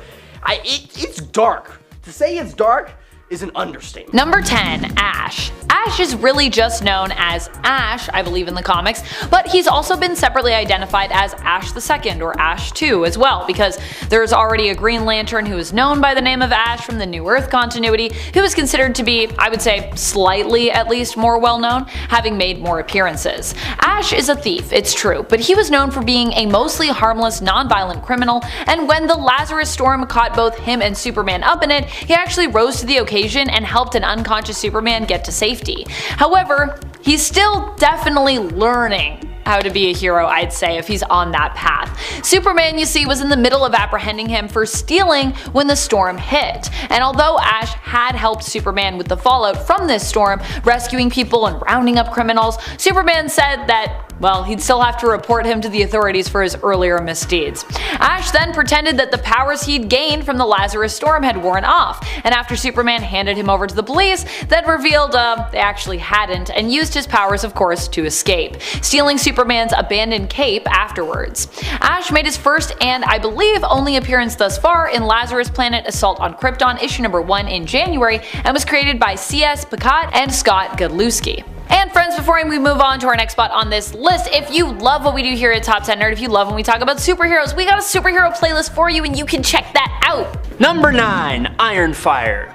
First introduced in the Sins of Sinister timeline, John Ironfire became so damn popular that he made it into the Earth 616 timeline. So, while the idea for this character was first seen in 2022, the actual 616 Ironfire came to us in X-Men Red Volume 2, number 11 in May 2023, and while it may be cheating, I am totally going to use him because he is awesome. Ironfire is a mutant from Morocco with the power to turn his blood into metal that he can then control. In one of his first appearances, Ironfire uses his powers to create metal claws, kind of like Wolverine, but his abilities are so much more than just making claws. Ironfire can use his metal blood to create horns, armor, and he's even created molten bullets that he can shoot at enemies. During Sins of Sinister, he serves as a right-hand man to Storm in her Brotherhood and lives hundreds of years into the future, eventually looking a lot like Odin. It's actually really cool. After the conclusion of Sins of Sinister, he arrives in the main 616 continuity, where it is revealed he is a member of the White Swords 100 Champions, an army that wages an eternal battle in the land of Amenth. Ironfire is the last of these warriors, arriving on Morocco with the White Sword's blade Purity. He warns the Iraqi mutants that Genesis, the wife of Apocalypse, is coming to conquer the planet, and he stands with them. Number 8. Marge. Marge was a new hero from Subatomica. Not a place we go very often lately in the comics, I would say. She made her first appearance in the 2023 run of Scarlet Witch in issue number 3, first appearing in March of the same year. She was created by Steve Orlando and Sarah Pichelli. She's one of the folks who was in desperate need of help with no one else to turn to, and so, of course, Wanda's last door appeared before Marge, who chose to walk through it and found herself transported to Lock Hill, New York, and to Wanda's magic emporium there. Marge was one of the last survivors of her people, the Trifan, who came from, of course, Subatomica. She was searching for an artifact known as the Sword in the Star that would help to rally her people against alien invaders known as the Nilan, who sought to conquer Trifa and claim it as their own home after eradicating the Trifans. No longer blood related, but still sisters, Polaris and Scarlet Witch teamed up to help Marge in her quest, and succeeded in helping her find a symbol that could be used to rally her people. Number 7. Tuva 2. In Marvel Comics, there is a race known as the Luminous, aka the Watchers. They were the first advanced species of the universe and committed themselves to observing and compiling knowledge on all aspects of the universe without any interference. Now, the most famous of these Watchers would be Uatu the Watcher, who hangs out on Earth 616's moon and just kind of observes, occasionally showing up when a story is going to be really big, or at least that's how it used to be. We have seen other Watchers before as well, but this year's Ben Grimm miniseries Clobber in Time introduced us to Tuva 2, the Banished One. Now, not a whole lot is known about him at first, except that he is battle-scarred with some cool armor, various cybernetic enhancements, and a futuristic-looking arsenal. It's later revealed that he broke away from the other Watchers seeking to become a god, and therefore assisted the new multiversal villain known as Ogdu Phrase. But Phrase is a villain, so when Phrase betrayed Tuva 2 and stole his all-vision powers, the Banished One decided to join up with the Thing to help stop Ogdu Phrase once and for all. Number 6. Zephyrus.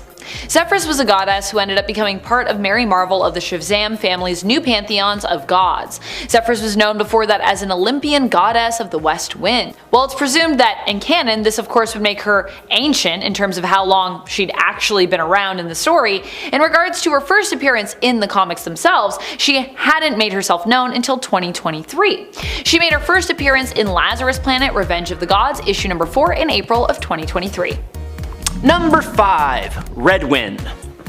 Marvel's New Gods series has been teased for months with backup stories in the pages of various Marvel Comics titles giving us glimpses into what's happening and the premise of this story. Each of the story's key players has shown up in these back pages, including what seems to be the main player, a guy called Wynn. Also known as Sir Redwyn, Wynn is the avatar of the Powers That Be, an ancient entity or group that ultimately oversees all things strange and magical in Marvel Comics.